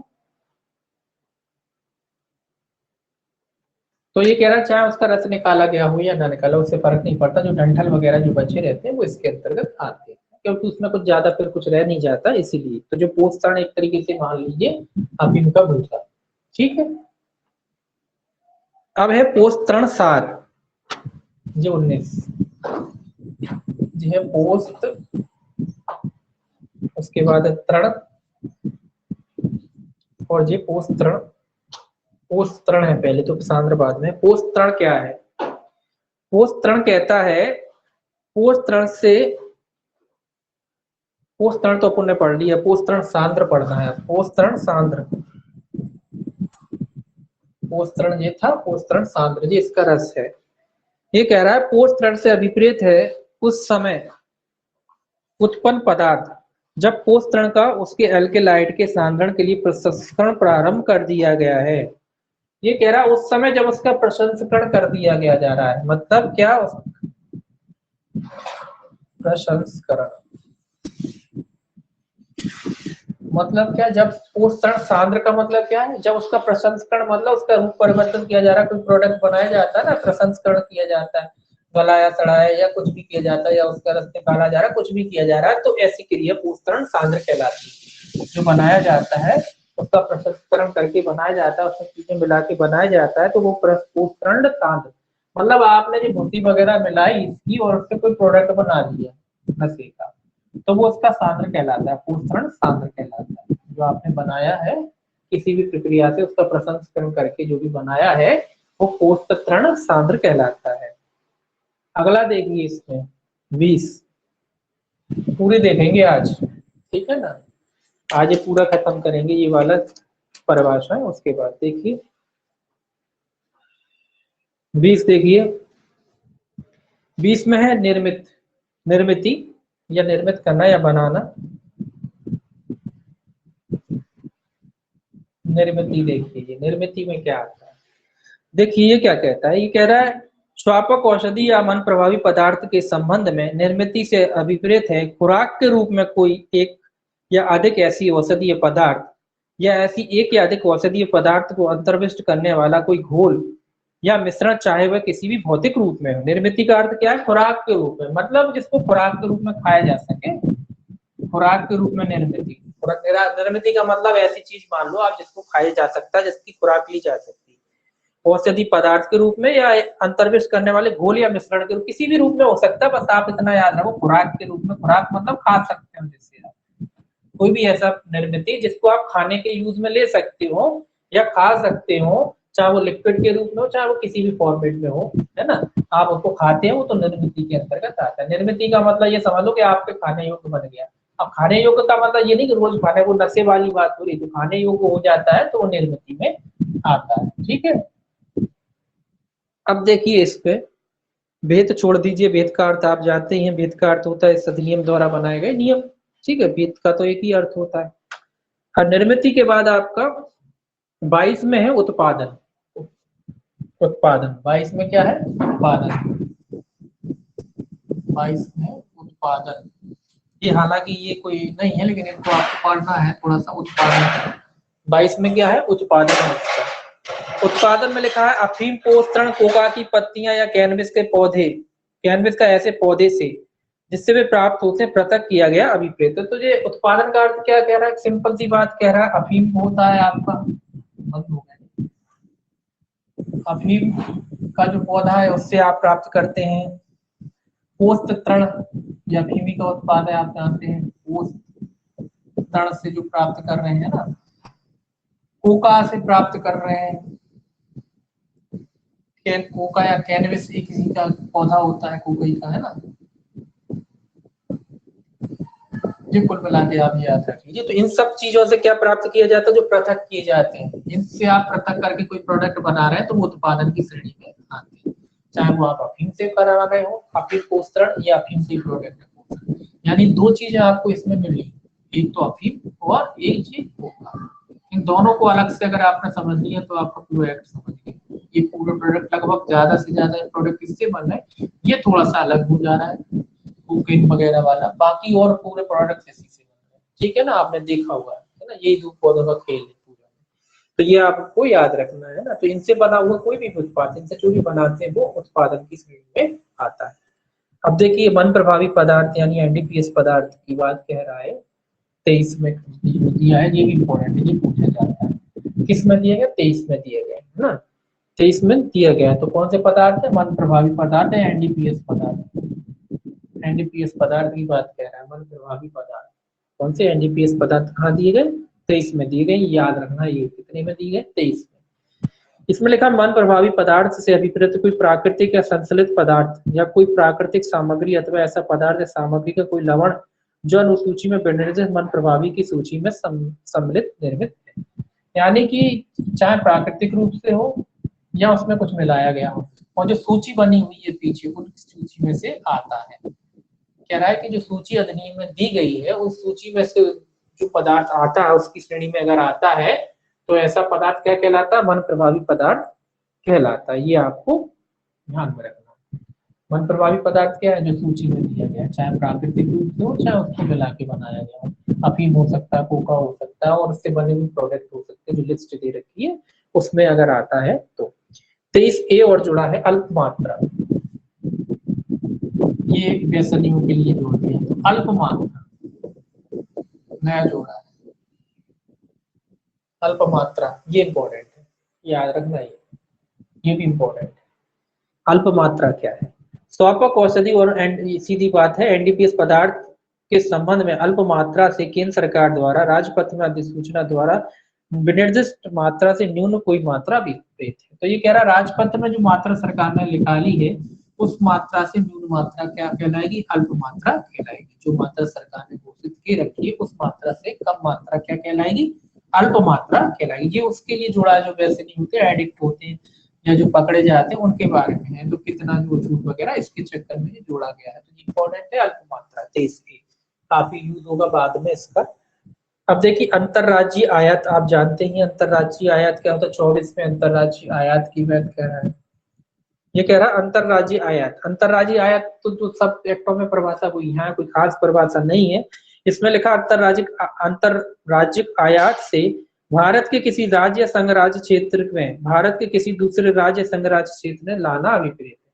मतलब आप भारत के अंदर एक राज्य से दूसरे राज्य क्या कर रहे हैं? माल को ला रहे हैं, तो उसको क्या बोलते हैं? अंतरराज्यीय। मतलब एक राज्य से दूसरे राज्य, या एक केंद्र शासित प्रदेश से दूसरे केंद्र शासित प्रदेश, एक केंद्र शासित प्रदेश से दूसरे राज्य, इस तरह से कुल मिला के भारत के अंदर उसको ला रहे हैं तो अंतरराज्यिक क्या कहलाएगा? आयात कहलाएगा। ला रहे हैं तो आयात कहलाएगा, और भेज रहे हैं तो निर्यात कहलाता है। ठीक है। अब ये भारत में आयात, भारत में आयात का मतलब क्या है? जो अभी आप जानते हैं इसकी परिभाषा भी आपको पढ़ने की जरूरत नहीं। भारत में आयात का मतलब क्या है? जब किसी दूसरे देश से भारत में ला रहे हैं, तो आयात कहलाएगा। इसमें ये भी लिखा है भारत में आयात से उसके व्याकरण रूप वेद और सजातीय पदों सहित भारत के बाहर के किसी स्थान से भारत में लाया जाना विपरीत। तो इसके अंदर भारत में किसी पत्तन विमान पत्तन ये कोई खास नहीं है, ये तो आप जानते हैं। भारत में आयात का अर्थ क्या होता है ये तो आप क्लियरली जानते हैं, तो इसमें समझने की कोई जरूरत नहीं। भारत से आयात का मतलब विदेश से जब कोई माल भारत में लाया जाता है, किसी भी तरीके से किसी भी साधन से लाया जाता है तो वो भारत में आयात कहलाता है। निर्यात क्या होता है? भेजना। आयात मतलब लाना और निर्यात मतलब भेजना। ठीक है, तो भारत में निर्यात का अर्थ क्या है? जो भारत से बाहर भेजना। इसमें लिखा भारत से बाहर किसी स्थान पर भेजना है। निर्यात का अर्थ क्या है? भारत से बाहर किसी प्रोडक्ट को भेजना। अंतरराज्यिक निर्यात का अर्थ क्या है? भारत के भीतर ही किसी चीज को भेजना, एक राज्य से एक स्टेट से दूसरे स्टेट भेजना। तो ये राज आयात निर्यात ये कोई पढ़ने की चीजें नहीं है, ये तो सभी जानते हैं। परिवहन आप जानते ही है, परिवहन से उस संघ राज्य क्षेत्र के एक स्थान से दूसरे। परिवहन मतलब क्या हो जाता है? एक स्टेट वकील की बात हो जाती है। मध्य प्रदेश है, मध्य प्रदेश की एक जगह से दूसरे जगह में जाना है तो ये परिवहन में आएगा। ठीक है, परिवहन मतलब ये पूरे स्टेट की बात हो जाती है कि स्टेट में एक जिले के स्टेट के भीतर ही हो रहा है, अभी बाहर नहीं है, स्टेट से बाहर नहीं। स्टेट से बाहर जाता है तो वो अलग चीज हो जाती है, वो परिवहन हो जाती है, वो निर्यात हो जाता है या निर्यात में आ जाता है। क्योंकि स्टेट से बाहर नहीं गया है तो क्या है? वो परिवहन है, मतलब स्टेट के अंदर ही हो रहा है, एक जिले से दूसरे जिले में ले जाया जा रहा है, तो क्या है? वो परिवहन की श्रेणी में आता है। अगला है उपयोग। इसका जो है उपयोग की बात कह रहा है, 28A है जो उपयोग से संबंधित है। उपयोग ये भी याद रख सकते हैं, 28A नए जुड़े हैं। 28A जो है उपयोग, उपयोग से संबंधित। ये देखिए क्या कह रहा है, ये इंपॉर्टेंट है, याद रखना। उपयोग स्वापक औषधि यानी एनडीपीएस पदार्थों के संबंध में उपयोग से व्यक्तिगत उपयोग की सेवाएं, किसी भी प्रकार का उपयोग अभिप्रेत है। व्यक्तिगत उपयोग की सेवाएं, किसी भी प्रकार का उपयोग सभी। तो ये कह रहा है व्यक्तिगत उपयोग की सेवाएं, यानी व्यक्तिगत उपयोग को इस पर नहीं माना गया है, बाकी और उपयोग को छोड़कर, मतलब क्या छोड़कर? व्यक्तिगत उपयोग को छोड़कर, जो व्यक्तिगत उपयोग के लिए लिया जाता है उसको छोड़कर जो उपयोग किया जाता है वो उपयोग की परिभाषा में आता है। यानी व्यक्तिगत जो उपयोग में लाया जा रहा है वो उपयोग की परिभाषा में शामिल नहीं माना गया, क्योंकि इसमें छूट दी जाएगी आगे किसी थोड़ी बहुत मात्रा में। अगला कहता है कि जो पद वगैरह इसमें परिभाषित वगैरह नहीं किए गए हैं 29 में, उसका अर्थ कैसे लगाया जाएगा? सीआरपीसी के अनुसार लगाया जाएगा। ये तो कॉमन बात है, तो ये कह रहा है ये सीआरपीसी के अनुसार वही अर्थ लगेंगे संहिता में दिए गए। स्पष्टीकरण देखिए, स्पष्टीकरण क्या कहता है? खंड 5वां 6वां और ये कौन सा XB, इसको क्या बोलेंगे? 15वां शायद 16वां के प्रयोजनों के लिए द्रव्य निर्मितियों की दशा में प्रतिशतता का परिकलन इस आधार पर किया जाएगा कि इस निर्मिति से जिसमें पदार्थों का प्रतिशत है, ऐसी निर्मिति अभिप्रेत है, ऐसी मिलीमीटर उस निर्मिति के प्रत्येक 100 मिलीमीटर में अंतर में निर्माण किया। हम छोड़ो, ये कुछ नहीं है। ये कह रहा है कि उनके प्रतिशत वगैरह का मात्रा कैसे लगाई जाएगी, तो ये कह रहा है उनका जो एक पैमाना जो मापने का होता है मिलीमीटर वगैरह में, तो प्रत्येक ग्राम वगैरह है जो उनके प्रत्येक 100 मिलीमीटर में अंतर में, तो प्रत्येक 100 मिलीमीटर के हिसाब से इनका वो लगाया जाएगा। 100 मिलीमीटर तो ये कह रहा है 100 ml वगैरह मिलीमीटर है, उसके हिसाब से जैसे आपने पढ़ा ना 0.1%, 0.2%, ये कह रहा है कैसे लगाया जाए, तो जिसका जो पैमाना होता है प्रत्येक 100 ml के हिसाब से लगाया जाए। ये नहीं कि पूरा इकट्ठा है 100 ml में कितना, 100 ml में इससे क्या लगाया जाएगा, इसका वो लगाया जाएगा, परसेंटेज जो लगाया जाएगा निकाला जाएगा। ये इसमें थी इसकी परिभाषा। एक सेक्शन और है, ये और देखेंगे इसमें जब ये चैप्टर खत्म होगा आपका। सेक्शन 3 जो है ये अध्याय 2 में ही है, इसको देखिए। सेक्शन 3 है जो मन प्रभावी पदार्थों को सूची में जोड़ने या लोप करने की शक्ति। जो मन प्रभावी पदार्थ है उसको सूची में जोड़ने और लोप करने की शक्ति किसे है? जैसे आपको केवल एक लाइन याद रखना है, इसका केंद्र सरकार। जो एनडीपीएस पदार्थ संबंधी सेक्शन 3 है, ये कह रहा है एनडीपीएस पदार्थों को सूची में जोड़ने से संबंधित। सूची किससे संबंधित है? नाम जोड़ना घटाना। कौन सा? एनडीपीएस पदार्थों को जोड़ना घटाने से संबंधित है। तो ये कह रहा है कौन जोड़ सकता है? आपको बस इतना याद रखना है, केंद्र सरकार। आपके लिए बस इतना जरूरी, केंद्र सरकार। आप इसको याद ही ऐसे करेंगे कि एनडीपीएस पदार्थों को सूची में जोड़ने या घटाने की केंद्र सरकार की शक्ति। इस सेक्शन को ही ऐसे याद करना है, समझ जाए, इसको ऐसे ही याद करना है कि एनडीपीएस पदार्थों को सूची में जोड़ने या घटाने की केंद्र सरकार की शक्ति, इसको याद ही ऐसे करोगे आप। ठीक है, तो किसकी शक्ति? केंद्र सरकार की। कौन सा धारा है? धारा 3। देखिए ये कहता है केंद्र सरकार का यदि यह समाधान हो जाता है कि पहला ऐसी जानकारी और साक्ष्य के आधार पर जो उसे किसी पदार्थ, प्राकृतिक या संश्लेषित या प्राकृतिक सामग्री की अथवा ऐसे पदार्थों या सामग्री के किसी लवण या निर्मित की प्रकृति और प्रभाव तथा उसके दुरुपयोग या दुरुपयोग की गुंजाइश के संबंध में उपलब्ध हुए हैं। तो ये कह रहा है जब केंद्र सरकार को कोई साक्ष्य के आधार पर क्या लगता है कि कोई भी पदार्थ, चाहे वो प्राकृतिक रूप से हो या उसका रूप परिवर्तित हो, संश्लेषित रूप से हो, कि उसका दुरुपयोग किया जा सकता है, तो वो उस पदार्थ को काय में सूचित काय में शामिल कर सकती है या दुरुपयोग किए जाने की संभावना है ऐसा लगता है, तो वो उस पदार्थ को एनडीपीएस पदार्थ की जो सूची है उसमें डाल सकती है। जब सरकार को लगता है इस पदार्थ का क्या हो रहा है, दुरुपयोग हो रहा है या हो सकता है, दोनों तरीके से, चाहे वो प्राकृतिक रूप से प्लांट हो उसको भी डाल सकती है या उससे बनाई गई कोई निर्मित उसको भी डाल सकती है। दूसरा कहता है ऐसे उपांतरणों या उपबंधों के यदि कोई हो आधार पर जो ऐसे पदार्थ, प्राकृतिक सामग्री अथवा ऐसे पदार्थ या सामग्री के लवण या निर्मितियों के संबंध में किसी अंतरराष्ट्रीय कन्वेंशन में किया, या फिर सरकार के जो समझौते होते हैं, अंतरराष्ट्रीय समझौते वगैरह हुए हैं सरकार की, उसके आधार पर किसी पदार्थ को क्या है ऐसा माना गया है कि जो लोगों के उसका दुरुपयोग करेंगे, इस तरीके का कोई पदार्थ समझौते, सरकार अंतरराष्ट्रीय समझौते करार में कई देशों में किस का दुरुपयोग हो रहा है, सब देश बिल्कुल राजी हो जाते हैं कि नहीं ये इसको एनडीपीएस वाली सूची में डाला जाना चाहिए। मतलब उनके जो देश में होगा वो अपने देश में डालेंगे। इंडिया की बात है तो इंडिया का जो एनडीपीएस एक्ट है वो इंडिया वाले जो सरकार है इंडिया की, वो क्या करेगी, उस सूची में उसको डाल सकती। सबके अलग अलग एक्ट होते हैं, तो ऐसा नहीं कि सब ये एक्ट पूरे वर्ल्ड का एक्ट नहीं, सबका अपना अपना एक्ट होता है, वो तो समझौता हो गया, उसकी अपनी परिस्थितियों के हिसाब से वो नियम बनाते सब लोग अपने देश अपनी अपनी जगह। तो ये क्या कह रहा है, उस इस एक्ट में ये क्या करेगी, सरकार चाहे तो डाल सकती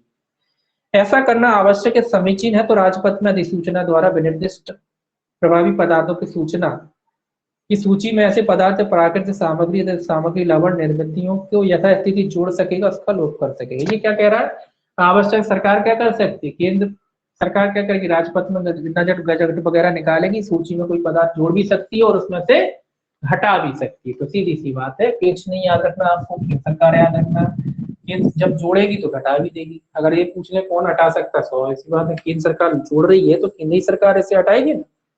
अब बाकी का जो पढ़ा जाएगा आपका कल पढ़ा जाएगा अध्याय 2 से, अध्याय 2 पढ़ेंगे, इसको पढ़ना एक बार ध्यान से घर पे, ये नहीं कि रख के बैठ गए, इसको ढंग से पढ़ना एक बार, जब तक एक बार खुद नहीं पढ़ोगे ना तब तक नहीं आएगा।